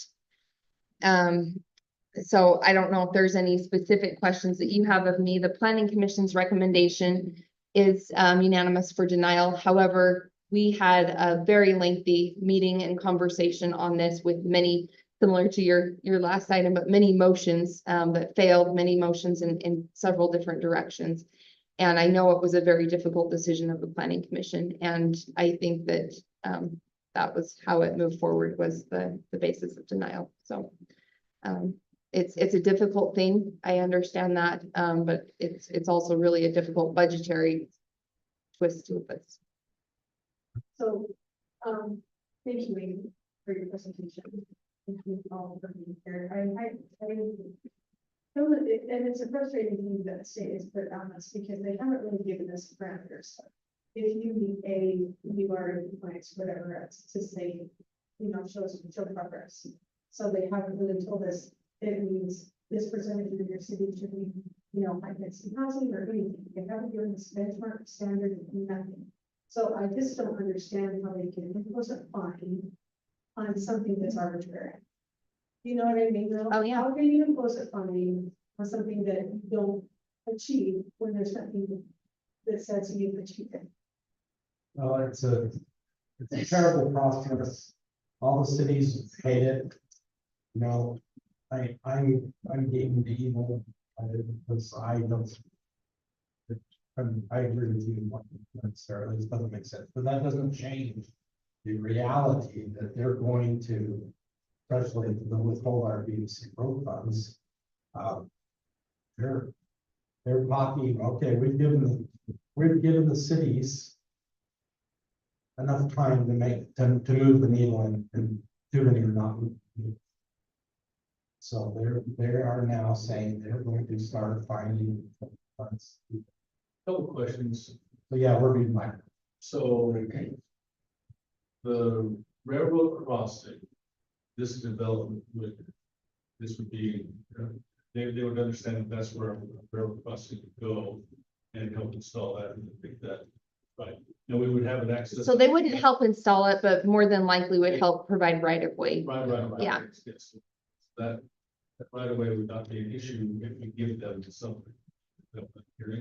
Well, and really a land use decision isn't necessarily an exchange. The challenge is from an exaction standpoint, we can't say you're required to do this, and utilize the existing zoning. We legally would lose that battle and we need to buy the property. So the second question, and I've thought this for years, is what is moderate housing? What? the state does that. Well, but what's that, and how can we say that? How can we, because moderate housing in Pleasantview versus downtown Ogden is different. Right. And don't we, I mean, with the trailer parks and the station park and those things, don't we qualify? I mean, we are not in the mirrors in that regard. So they don't take into consideration your existing infrastructure and the amounts that exist. They want new. And you've probably seen driving around a lot of cities in this area and throughout the state, there's a lot of new multifamily housing going in. We are quite frankly a little bit behind the curve on this, and we've been very strategic and a little bit. Yeah, I mean, we're following the rules, but we're also, I mean, being very, very cautious with how we're moving forward. But part of that, and I don't say I don't want that, and that's that way, but I don't know, that supposedly was commercial area along there. And I thought It is zoned as residential at this time. well, isn't it zoned on the west side of 89? Yes. So north of the charter school is zoned residential at this time, For everything that's south of that. is manufacturing. So is there a proposal, are we just changing the zone or is there? This is the general plan amendment. So No application for that, it's just a place to put low or. Allowance in the future. So this Or low density house, that's the place we're gonna stick. So, just high density. Or allow. So right now, if a High density, developer, high density, high density. right now, if a developer came in and wanted to put homes there right now, that would be in the zone, you have to grant that. And Correct. Is that half acre lots? Mhm. Or are you? It is half acre lots. It's already 20. So what would we? So What would we? So the definitions that you have, and there's some ordinances before you, and they do have some red lines in order to make it jive with the general plan. but, it has the listing, so low density residential as defined in our general plan is 2 to 3 dwelling units per acre. High density. How many acres is that? Let me, Sorry. oh, you're okay. So there's 9 acres for proposal B and there's 28 acres for the first proposal. But the one for, that's mixed use plus though, so Yeah. that's already taken care of with the 25% housing. Yes. But we're talking about the nine, how many? So it's 9 acres and it's 8 to 14. But I will clarify that there is not currently a zone that would be applicable for this. So in order to have a rezone, there would need to be an ordinance developed to create that. And so what that would do is for our housing implementation would give these milestones and steps to move forward on that path. So Can we stipulate rental versus home? that's actually something that's really interesting that they're looking at some type of state incentives though to start moving to more owner occupied. No, there's not. We could look at a development agreement requiring it. The developer at this time that we've talked with in the area are looking at owner occupied townhomes, but that doesn't guarantee that rentals wouldn't exist in the area. Yes. But this is not a zoning, and so this does not grant invest rights. What this does is this changes the general plan and says, we want higher density housing here. And then from there, we'd go through a zoning process and determine what does that zone look like and what is the actual density in that range. We don't, no, we don't at this time. That's something we do as a step toward our progress. Here's kind of the reality. Don't watch it at all. This is still a reality. We are being forced. Well, I say blackmail because they're threatening us with withholding money. That to me is blackmail, no matter how you slice it. And again, I'm a bad actor, so they don't like me because I am opposed to being black. I've reached out to some of the legislators. I just had a meeting last week with Senator Johnson. I said, why can't we get incentives as opposed to, it's written to take away our, and he supports that 100%. He agrees with me, but still, he's just one voice. But the point is, it's a reality. It's a very real thing. The state says there's a need. This is one thing a lot of people don't understand. We exist because the state lets us. We are a creature of the state. The state controls the cities. We are a political subdivision of the state. Cities are not like states are to the country. States have state rights. Cities don't have any rights. We have whatever rights the state grants. So given that, this is happening.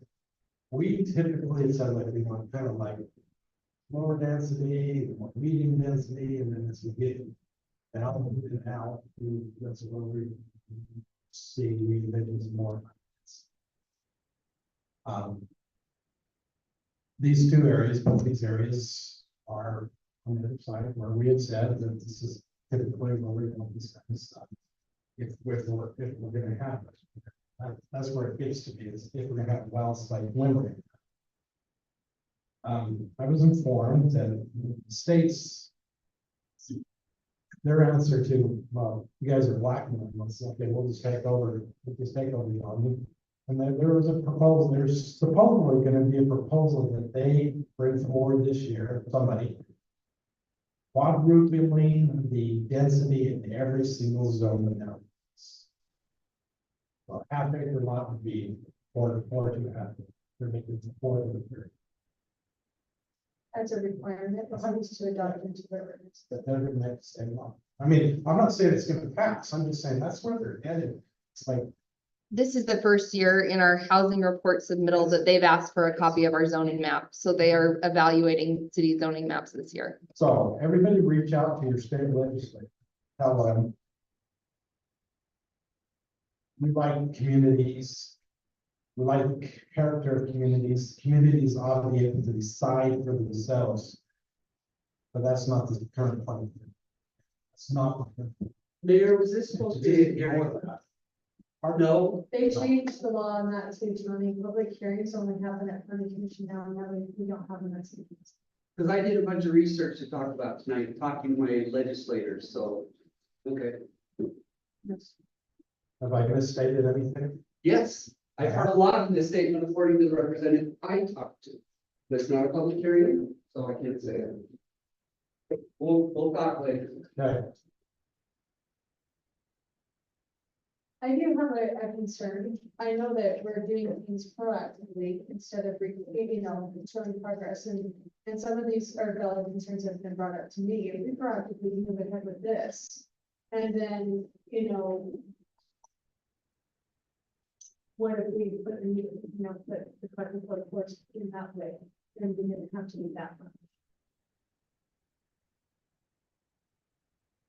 I'm not sure I follow. You know what I mean? If we didn't have to proactively rezone certain areas, did not rezone, amend our general plan to allow that kind of density. And then it turns out that things change or whatever else, or we didn't have to do that much because there is no parameters that we have. And so then it's like, oh crap, why did we do that when we didn't need to? Well, and that goes back to the vagueness of the requirements. I don't know, but I will tell you from what submitting the housing report this year, I am nervous that we didn't do enough. I'll say that much. So, question, in this area that we're considering, could we do something like mixed use there where we don't go higher residential, where we have a commercial component with land with residential? That's part of the problem with the manufacturing, is because of the crossings and the roads that have been, that the viable solution would be around stacking up rather than, the mixed use, because the mixed use that we have only allows 25% bonus for housing and the rest 75%. You got that deep from that. Yeah. I agree, right? I completely agree with It's you. the roads, it's the narrowness, and it's the railroad crossing, because of, you see the big, you gotta look at the bigger picture. But they still do a mixed use there? You see that right there. So this is the parcel that's in question right here. And so there's two roads that intersect and a rail crossing and a detention pond. Can you like quote the real picture? I put on the spot and then we'll. Sure.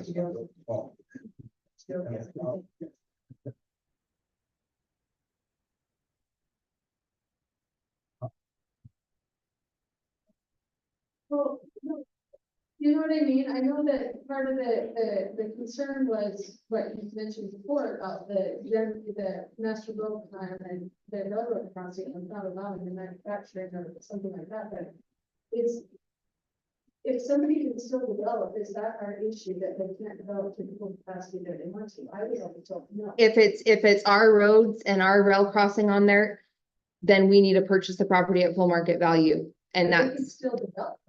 not, it would be considered a taking with what we're asking on that property. So, or unless we wanted to modify our road plans or our rail crossing, which are options for certain. That doesn't solve the problem. Somewhere in the city, we've got to put these things. As horrible, or I don't even know if I should say horrible, but it is, that's not the character of the city I grew up in. I get that, but also, I also get that they're leaving us a little choice. So. Yeah, so show showcase like, it's a problem. yeah. Does it have to be high density? Can it be medium density? So, and that was a question that came up in planning commission, and I guess I would argue and ask, I mean, looking at our zoning map, I think a lot of our community already is medium density, and so are we making progress? Like medium to medium. It's something that could be taken into consideration. Yeah, so right now I'm working under the parameters of the general plan, but It's up to us to find. Exactly. Because we don't have it. The only definition, There's a state is- definition. yeah, in the general plan, we define it as 8 to 14 units So per we can acre. amend that. Right, right. We can say, hey, So if we do amend that portion, we would need a renotice and, no, okay, we can amend that, you know. I think we gotta work on that, farther, but we gotta. Let's amend that first before we amend the general.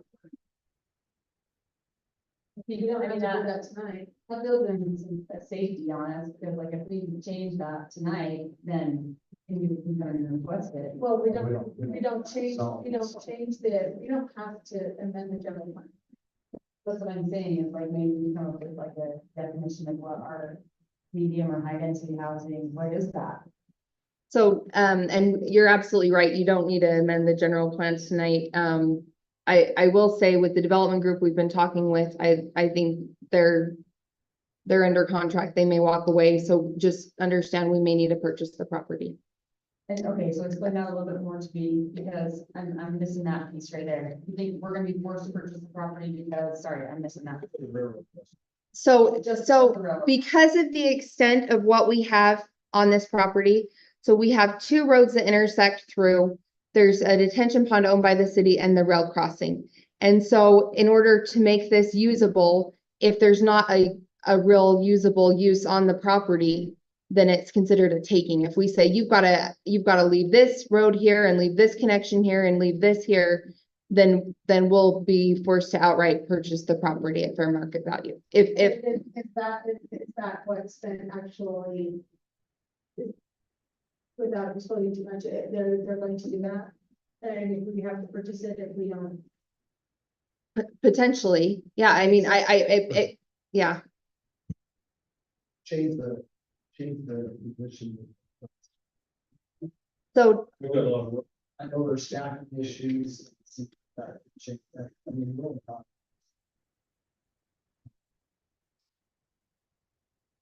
Study. Place, we 27.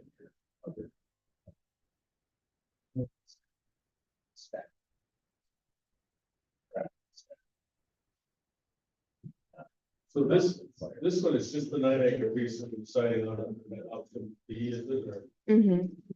So, well, there's two different proposals under consideration here. So there's the mixed use and then the other, and these are general plan amendments. So this isn't rezone, this isn't changing. It's not. No, so this is a step toward that. It's zoned commercial, C2 at this time. But this isn't rezoning it. This is just saying in our general plan, we'd like to see mixed use here, or we'd like to see high density housing here. So by doing it tonight, what are we gaining? Just this developer, the developer that's coming gives them a green light to go forward with. No, Well, Like, yeah. shows them that good faith that this could potentially be something. Because I don't want to be held, There's no ordinance that allows them to develop. but so we talked about this developer that wants to. Has an interest in the I don't area. think we should be. well, and you don't have to. No, I guess I'm just saying, just, no, I guess just with the complications of this property. So they came and wanted to do manufacturing. And then they came and saw our road master plan and said, whoa, we can't do anything on this property. And then they came back and said, we could maybe do multifamily housing. That's the only thing we could see could fit. And I don't know, maybe other things can fit, but with what we're asking with the roads, I think there's limited options. But I think that I like what Anne mentioned before, changing the language of what we consider high to medium or whatever density is important before we make a general plan amendment. I think so. Well, I guess, I don't know if it would, if we don't even have the zone created. But general plan allows you to move forward, and then they could say, if they'll make the zone for us if they want. That doesn't mean you have to. They can't do that for it. No, they can propose language for us. Oh, they can absolutely. They can propose it, but they won't make it No, for us. sorry, I used the wrong word. So what I'm saying is like, are we putting ourselves at any risk by changing that if we're the ones who can set the parameters anyway, what risk do we have? That this is our intent for allowing, I guess. Here, and don't go back. Well, we're gonna have to somewhere in there Yes, but I would change the language first before you move it. Of defining what, that's what I'm asking, is like, I don't know about. Starting on the book, so what we define what it is, if you change your general plan to allow high density, that's what it says. And so now it's gonna be more aggressive. I think, because that's, you know, the property up above 4,300, that was the biggest thing in question was what our future land use map and general plan said. And then we fixed that, but that's always why it came up in question, because of the language in the general plan. So I would go back to that kind of last question of if not here, where we need to identify areas to accommodate this in our city. And it has to be somewhere where it can occur. So I don't know where that is. We need to have willing developers, property owners, and I'm not saying this is where you need to do it, but we need to be really proactively thinking about this because I am absolutely terrified of losing our road funds. I'm just gonna lay that out there and it's real. It's real. There's not a single legislator out there that can guarantee that that's not gonna happen. So until they get the votes necessary to change that, it's very real. Well, the last meeting I had with the housing group, they said they want to find more cities this year, so.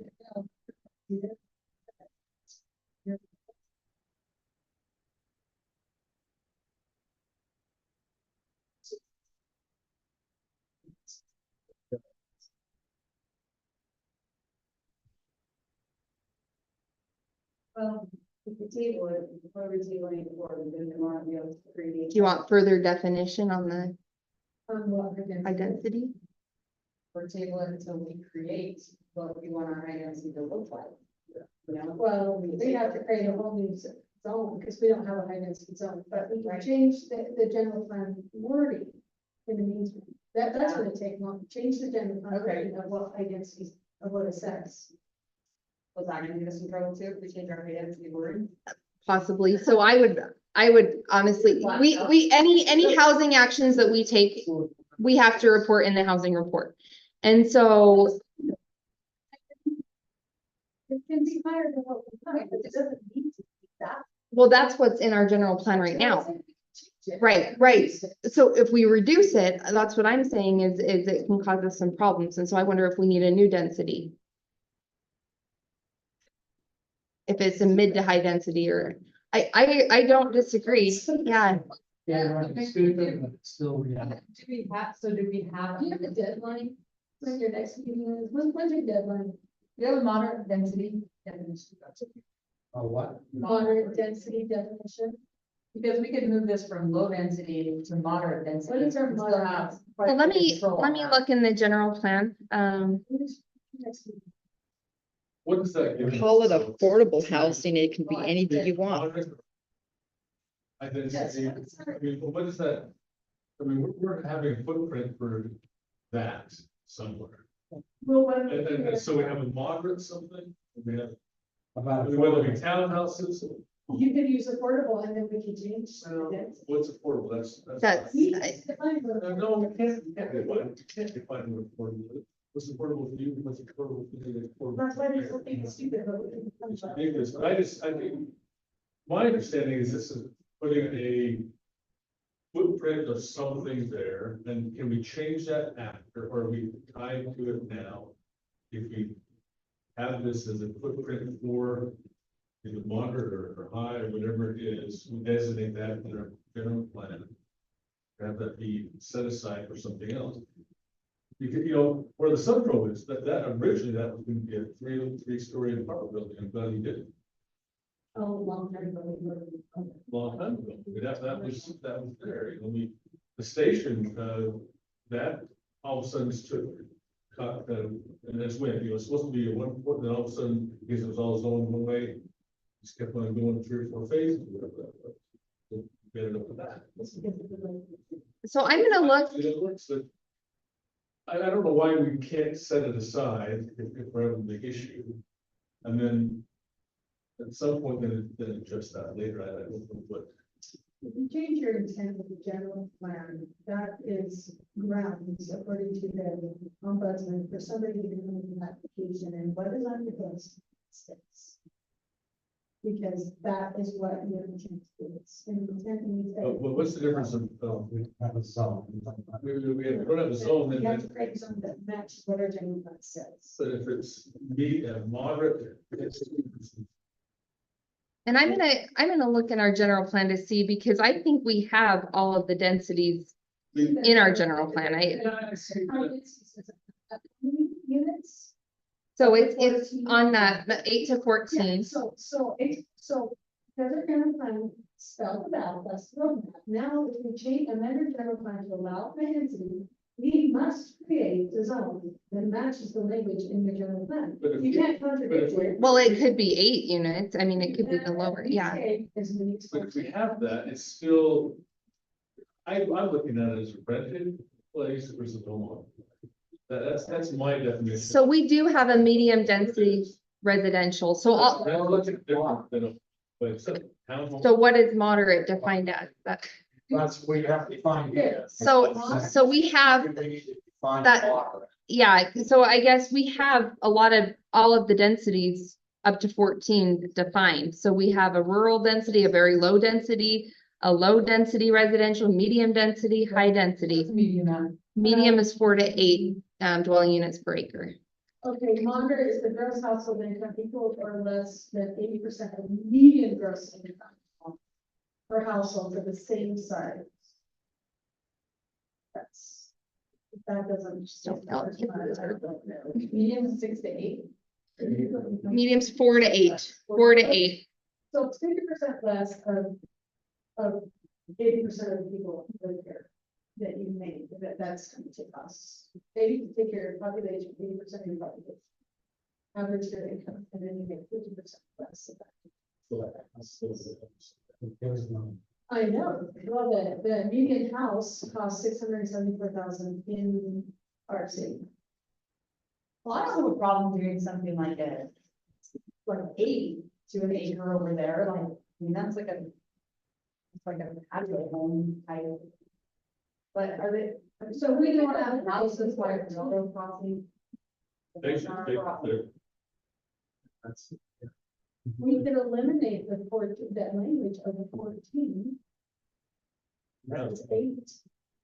Just Density, that's actually the place they want, the most developers and cities. Yeah, you're close to the rail and you're close to the highway. yeah. What do we? I just, looking down the road, where we saw that. For salt and state requirement. Well, the Well, the state requirement, but also the road master plan. Do you want those roads? Do we allow it? Because we have to have that railroad crossing as part of our Well, the Parkland. state hasn't told us what they require, they just told us to show progress. So, I personally think What progress is. we need to have, if we can secure that in some way.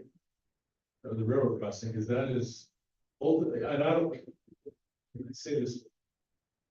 Broad spectrum here, but I don't care what the housing density is right there, if we can have it, because that's integral to our commercial. Development through that Parkland area, we have to have that, we have to have it, we can't, that's not an option. We can't change, we can't move that very far, we've already spent money on. The study, right? That was a bad word. I thought tonight. Well, I know we've already done it, but anyway. So I put forth a motion that we approve. there's 2 different changes. A and B. Can we do, which one's the? So there's ordinances that are before you. This is the 90. Okay, so I don't want to do the other one, because I think that doesn't involve this other. I do that acre piece. And have that. We can change that. We're changing. The general fund, we got a general fund and it's for a low density. Or high density residential land. Yeah. And then we'll have to zone it later, we can change that. The point, unless Sarah says that someone comes in and does something. No, they can bring in their application. But we And we can zone eliminate it. Well, we have to create these own matches. They'll get it, they will, but They'll ultimately. get what? they'll get their high density to 14, they will. That's your choice. But That's your About- wait, choice. How about we make it effective? Effective when we draft high density. contingent, and we do that. I don't know, if you can, and Why? then, I don't know, that sounds precarious. Well, it's a general plan amendment. There's no vested rights with a general plan.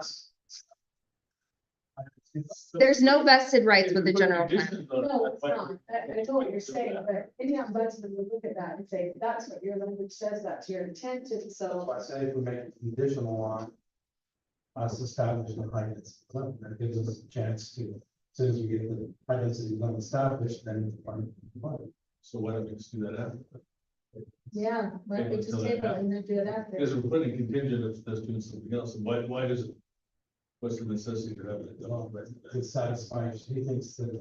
Oh, if you really are in this kind of discussion with somebody, they're gonna come in with their application and then we will have to create this on, but they have that with right there. Well, we gotta create the zoning. Mayor, what's the best words? I mean, I think that would be just, I'm concerned with the railroad crossing and our ability to do that. That's what I'm concerned with. And then securing some of that in that. Having, I don't know about that other road that goes in between cuts in. I don't know if that's part of something we have to have. And it really, I don't know which road you're, That secondary. The orange one? The orange road. that could be a cross access, but the blue one is vital because that Yeah. comes down off of Yeah, Skyline. the blue, is it cutting through somebody's property? That's what we changed about that other piece. That would just become a cross access agreement. So what, how does that So- slice with this property, what does that mean? You know, So like, it- like a section, and so. There's two parts. A lot of it's on the road. Yeah, it's all one. Yeah. So this would be some type of interconnectivity in between some units. And then possibly some units or something up there. I mean, it's a huge road though. It's 80 feet wide, the blue portion and the rail crossing. Cut the property. Separates. This is the part, because it's very, very, For me, I don't have a problem with the medium density, like if it were 8, 8 and 10. That's a good spot, and I think we'll be able to keep our access, which is huge. Or just feel like we're finding ourselves in a bad, in a vulnerable. But what does that mean? Medium density versus high density? So I mean, is that like a 3-story building versus a townhome or something? I mean, what? We changed that just for. well, no, we have. I have We have spoken with Steve. It's, He's one of the- We have a second. Don't want, I don't want, don't second it, I don't want to 14. for what? I got another 14. I have a possible suggestion too, and maybe, so, oh, sorry, Mayor. If you'd like, you could include language specific to this area. We do sometimes have those in the descriptions describing that, the high density residential would encompass 8 to 10 or whatever number you feel most comfortable with within that 8 to 14 range. If you'd like to go outside of the scope of that range, we'd probably need to renotice. So that, So you can say, you can tap it. yeah, I think you could say, you know, specifically looking at high density. What are the townhomes over here, Lisa? Yeah, it's 6 per acre. 6 per acre? Oh, sorry, they're talking about. No, above the old sod farm. Oh, Oh, well, what is that? Right. What's the density there? I think they're right. Yeah. They're 900, isn't it? But There's townhomes. it's 900, it's 900 square feet, it's the footprint, that's an average. That's what you can figure out. I'm gonna try to look. 4 to 5. It's got. It's probably. Okay, so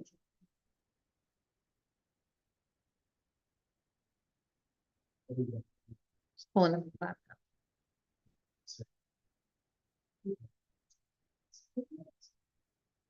No, I don't, sorry.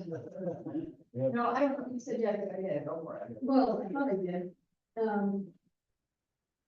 Okay, as long as we can define what this is, Amy. Yeah, I think if you define within the parameters of what we've noticed, if you're looking at something outside of the high density residential, we would need a renotice. And the reason being, it just wouldn't, I mean, we noticed for this and, He says. yeah, it's, 6 to 10. I think, okay, so, Mayor. I would like, I would like to make a motion to amend the general plan on item 7A. Modifying the future density, okay, I don't know. From low density residential to high density residential with no more, no more than 8 units per acre.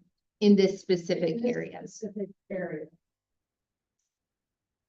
Yes, so the language here in the description is where you can give specifics or give description on what you'd like to see. So, but that's first right there, amending the general plan.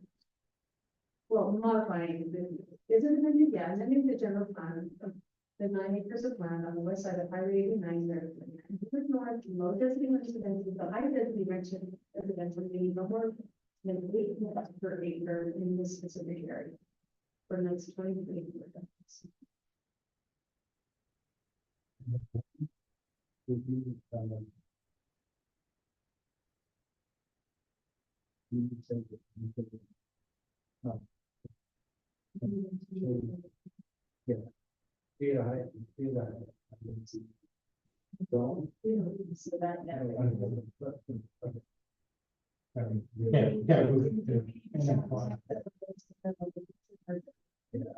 So that, So to me, the description in your motion, so what I would do is add a red line here that describes what you did with the okay. specifics of the area, high density residential with no more than 8 units per acre.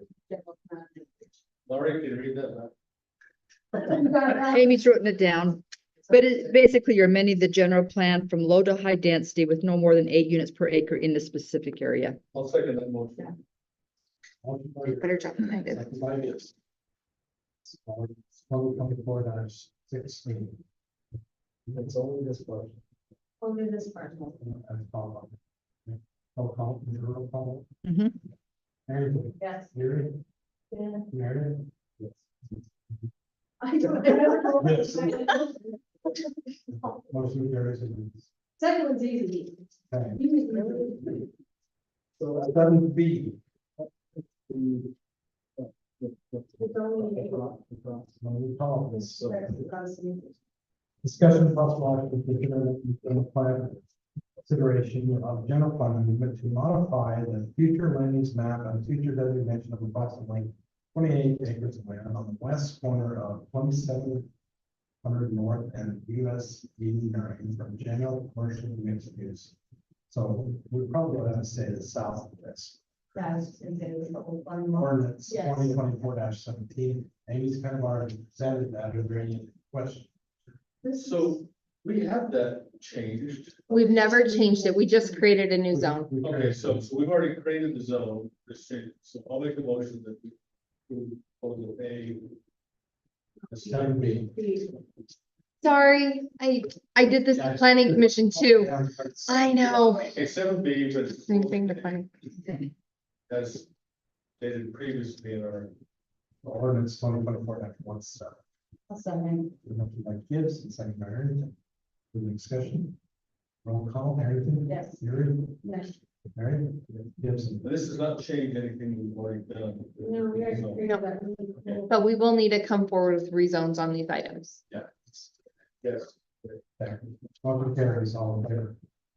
Okay, item 8, vacating utility easement resolution, discussion of possible action to adopt a resolution to meet Weaver County requirements for recreation of the act of the planning commission determination and approval of vacated easement at 3 County West and 304 West on 3275 North, resolution 2024-S. Thank you. Okay. You guys all get a gold star. Thank you guys so much. So this item is quite simple. The planning commission is the authority in our ordinance for vacation of utility easements. That is actually an ordinance amendment I'm looking at resolving because municipal utility easements come before the city council, but we were received clarification on that from legal. And so the planning commission made this determination, but Weber County will not record without having a resolution in tow. Planning commission doesn't approve resolutions. That's why this is before you to basically ratify what was approved by the planning commission. Mayor, I'll make a motion that we approve this vacating the utility easement that's stated. Okay, resolution 2024-S, right? The second. So the motion by Gibson, second by Mary. Okay, I'll call a vote. Mary? Yes. Mary? Yes. Mary? Gibson, yes. Carries on one. And mine is award of bids. Discussion of possible action to award bids for following projects. My name is 2024. Can we do all of it at once, or do you want to do them individually? Okay. 2024 maintenance, street maintenance project is Stafford Parson Companies in the amount of $550,720.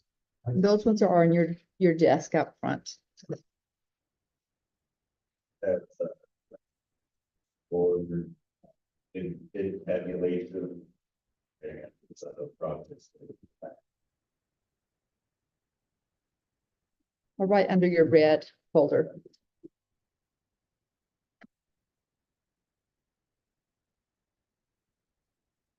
That's a question on progress. All the items in the description are those. Who really solves it right? That working together with towns and the group. So we will, Jones, so that's Michael, streets, Gordon's representatives. So we got some trouble training, but there's a lot of days.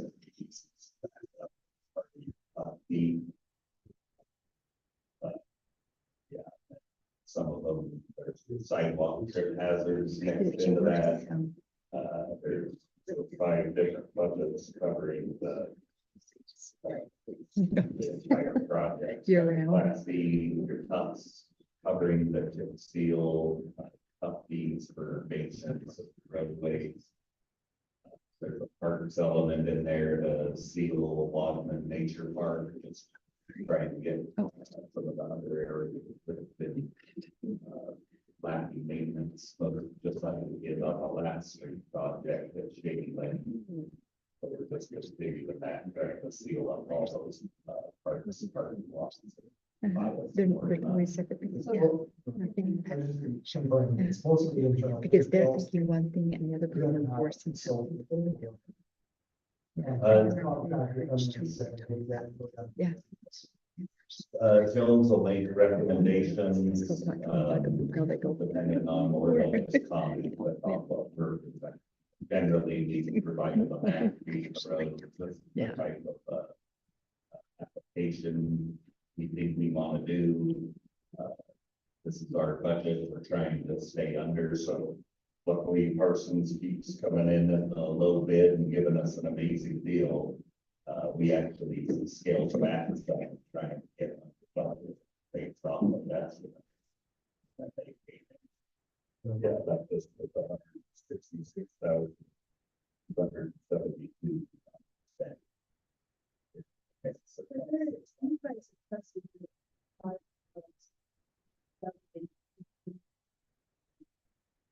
So yes, we do. It's, I know a lot of people confuse it with repaving, but you're doing different applications that buy you a different amount of life. On that. People say I'm reading that it's relative more time. Yes.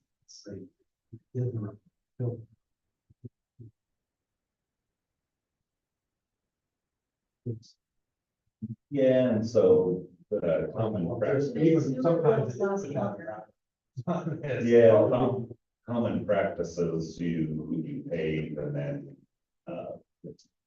you wait roughly 5 years and then do your chip seal, and so you've lost 5 years of road life, but the chip seal buys you 8 more, and keeps your road life up here for a minimal amount of dollars based off of the square footage. And that's how your costs defined.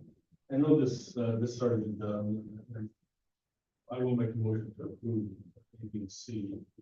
But in years gone by, we have done, some business in conjunction with other cities and got a better deal.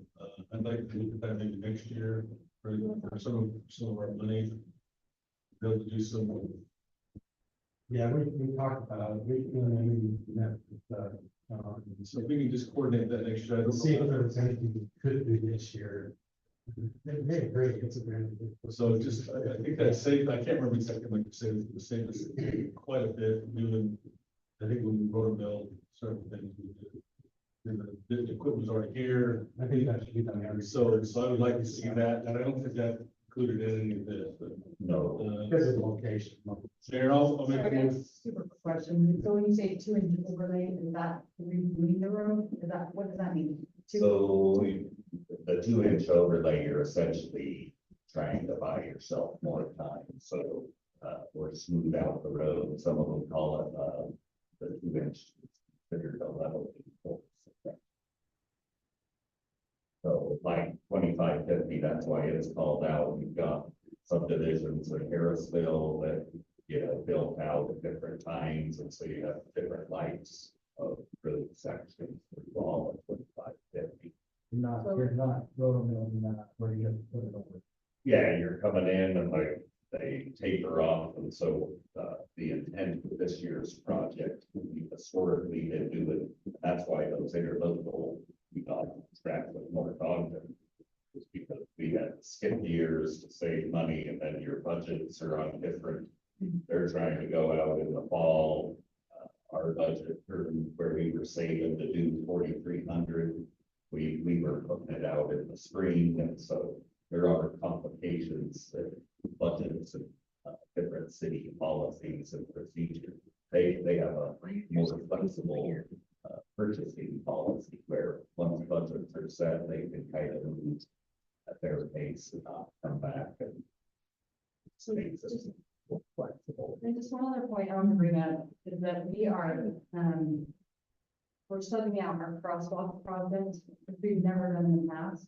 But the thing is, we don't have enough people to do it.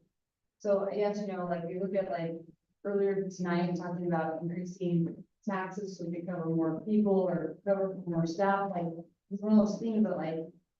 It's kind of short-sighted, you know what I mean? Like, I mean, you have to, but I'm just saying, like. If we had another person on city staff that could do this, would it cost us less than subbing it out for someone else? It's just something to consider. Yes, absolutely, no, and it's, Bart used to go out and do it, but he had that pay. They don't have, yeah. yeah, and so for that example, So we're paying almost $20,000 to have it subbed out to a third party. What would it cost us to hire a new person? In public works?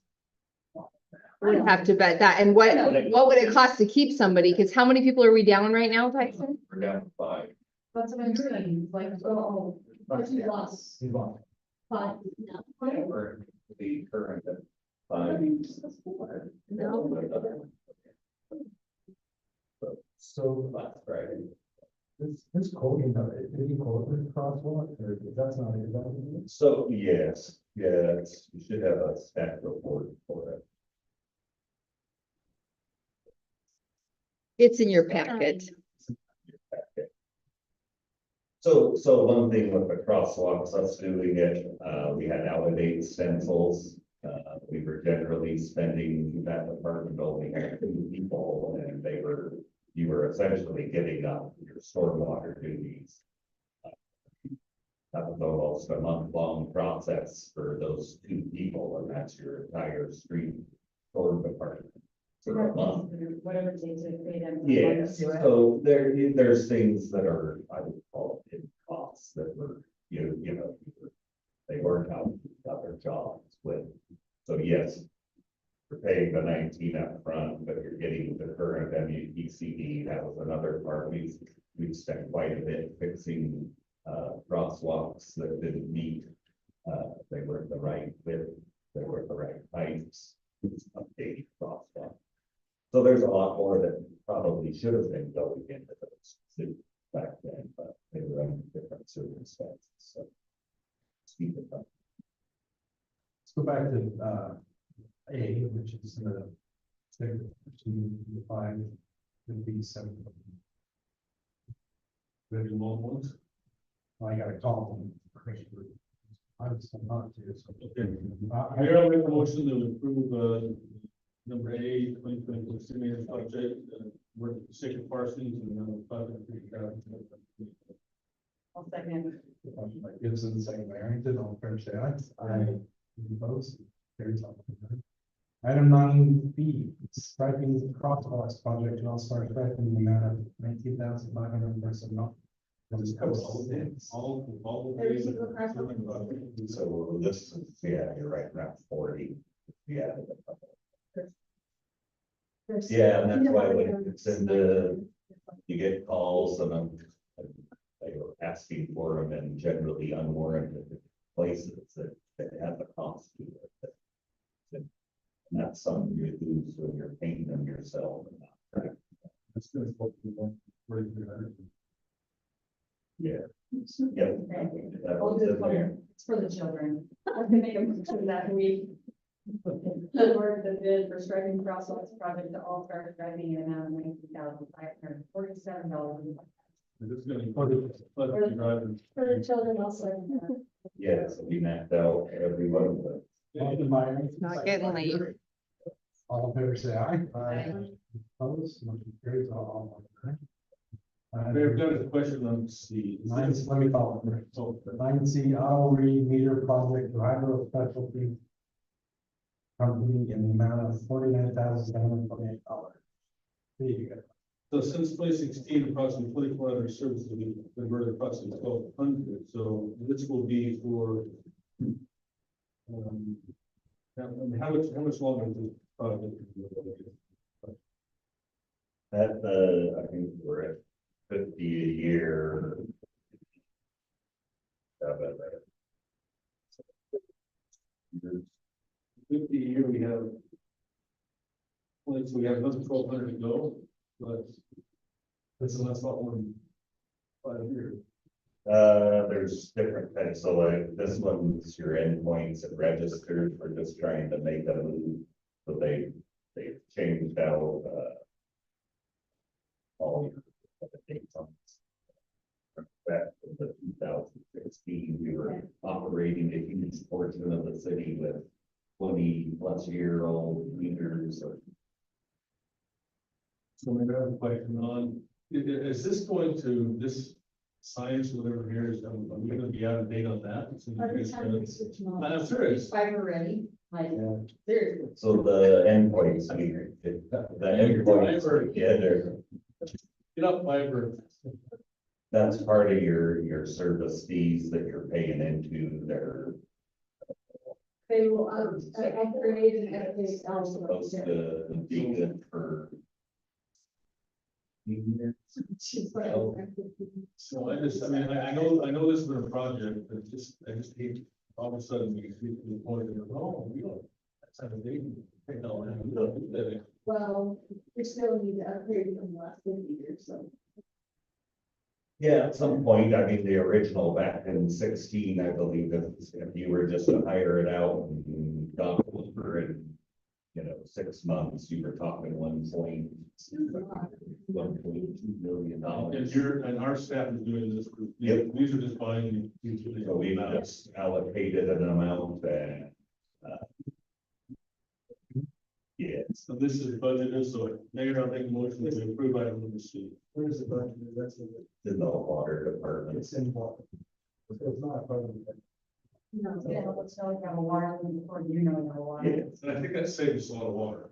well, it does, it saves time. Yeah. I'll second that one. By Gibson, second by Gary. All in favor, say aye. Any opposed? Item 10, property acquisition and approval, consideration to approve. Meridian as property acquisition aid for the Skyline Drive project, cost of $69,000. I don't know if you I didn't have the document. So that could have been a miscommunication on my part. No, it's okay. I can jump in. Well, when he asked if we could do it, I thought he wanted to present because you guys hear from me more than you want to. I should have asked. So, No, you're fine. You're, well, it's in your packet. No. I'm teasing. So before you this evening, this is part of the Skyline Drive project. The costs are anticipated to be reimbursable through WACOG and some of the funding we have available there. We do have our pool of property acquisition agents, and in vetting through that, we are looking at the low bidder, but also one of the qualified firms, Meridian, to serve as the acquisition agent for this, with service costs at $61,000. So it actually has specific areas in which they're gonna work to obtain. And so it's not really a length of time, but rather, exactly. Why are we still doing this? What ends is this? I mean, we had a need for this at one point, but this is not needed anymore. On the road, it's still needed, it's just not the way it happens. But if the developers are gonna go through this, So there's certain areas where the developers are gonna go through. This is actually one that's just kind of a precursor to get to those. And so this is something that allows us to obtain that. We do have funding available through WACOG, so it's something that allows for that interconnectivity to the developers area. And for, I guess, direct staff.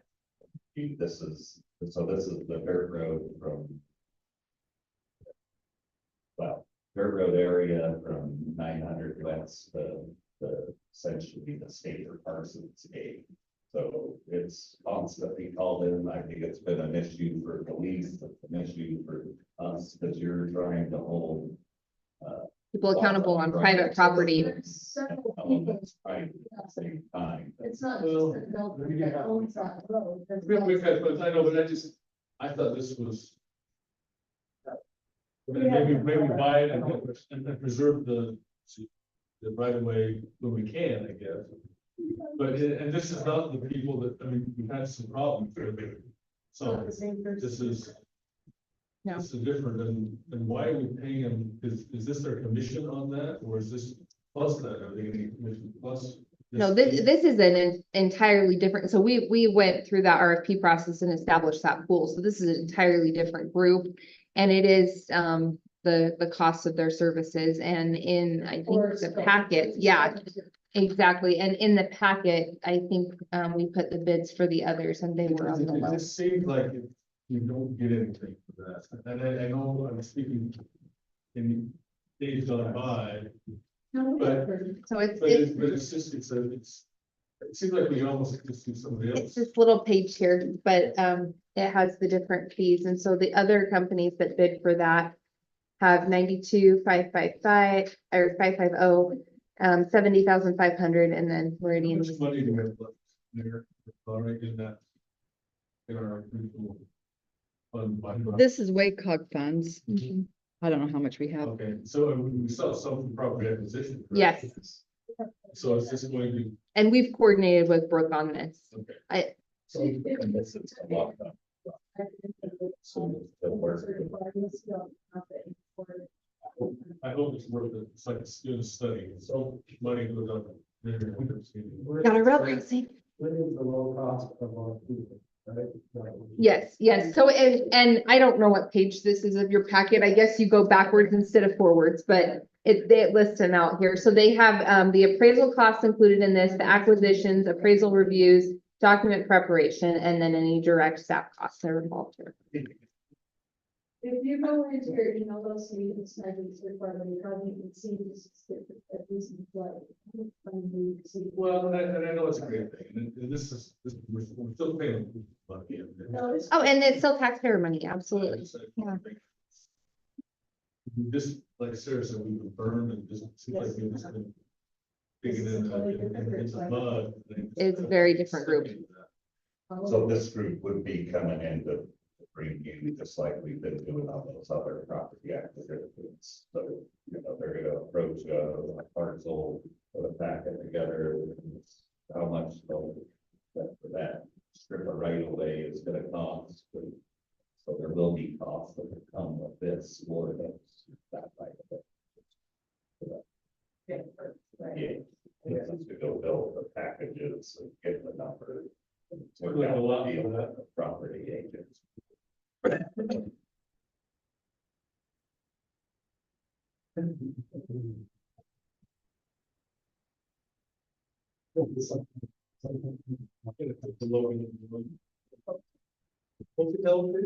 Can I ask one question on that? Pardon? Can I ask one question on that? Do you know how many parcels that price is for? I'm gonna get like. Well, I don't have, I can, It's up in that range. I'm just trying to picture that Yeah. one phase. Yeah, how many Going back, but we were originally calling phase 2, I believe. So I think you're up in that range, yeah. Yeah, man, motion that we approve Meridian as property acquisition agent for the Skyline Red project with Councilman. Second. Motion by Mary, second by Yuri, all in favor, aye. And on the phone, motion carries all of them. Item 11, settlement agreement, consideration of the settlement agreement with Silver King Properties Incorporated, from the city for the installation of second fire egress to accommodate up to 240 mobile homes on site. Thank you. Have a good night. Thank you. yes, before you this evening is a settlement agreement. This is something that, I'm actually really excited to bring forward. We have worked, quite extensively with, the trailer park community. They've been reinstalling units. This is over by the Jimmy John's. And in doing so, in working with our fire marshal and our building official, there were some concerns expressed, from fire about the single egress that was available on site. And so in order to accommodate additional units to what was already installed, the recommendation was that they obtain a second egress. And that's something that they are willing, after a lot of negotiation, to do and to enter this agreement to do that. And we're really grateful. And this also, on one of our housing items, helps with that because it allows for additional units. It's better. This Yes. house has definitely gone through. Through, Where's the egress? so that, there's a couple of options. I don't know if there's property that we own, there's property that other property owners own, so they need to negotiate that. This is just saying that we need it. That, no, they will, they will acquire it within a certain time frame, and that they will install some type of roadway within a certain time frame that meets the fire standards. Because we may or may not want it. Correct, and But they were. but in order to get additional units, so it really is it's a fire safety issue. And so it allows for them to get additional units and allows for the residents to have adequate safety. What did the original credit card have? It did, and it was installed a long time ago, and it does not meet current fire codes. Yes, yeah, so that's, this helps our goal number 3. Or no, goal number 2, sorry, goal number 3 is the ADUs, so Good stuff. I'm always thinking about what helps our state reports. What really helps is that they can move forward with their development and it will provide ultimately a safe second access in and out of that area. So that, I mean, that's what the fire marshal and the building inspector, and that's the city. And really, they were good with it. Yeah, it's, so Silver King is the company that, yep, it's based out of the Phoenix area.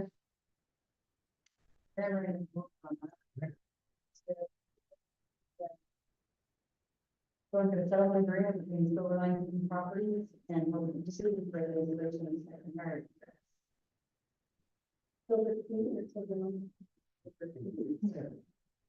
It is a Silver Line.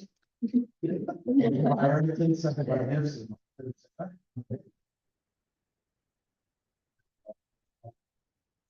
Item 12 is consolidated fee schedule. Discussion and talk about the amendment of consolidated fee schedule by adding a fees for zoning verification letter requests. Resolution 2024-3.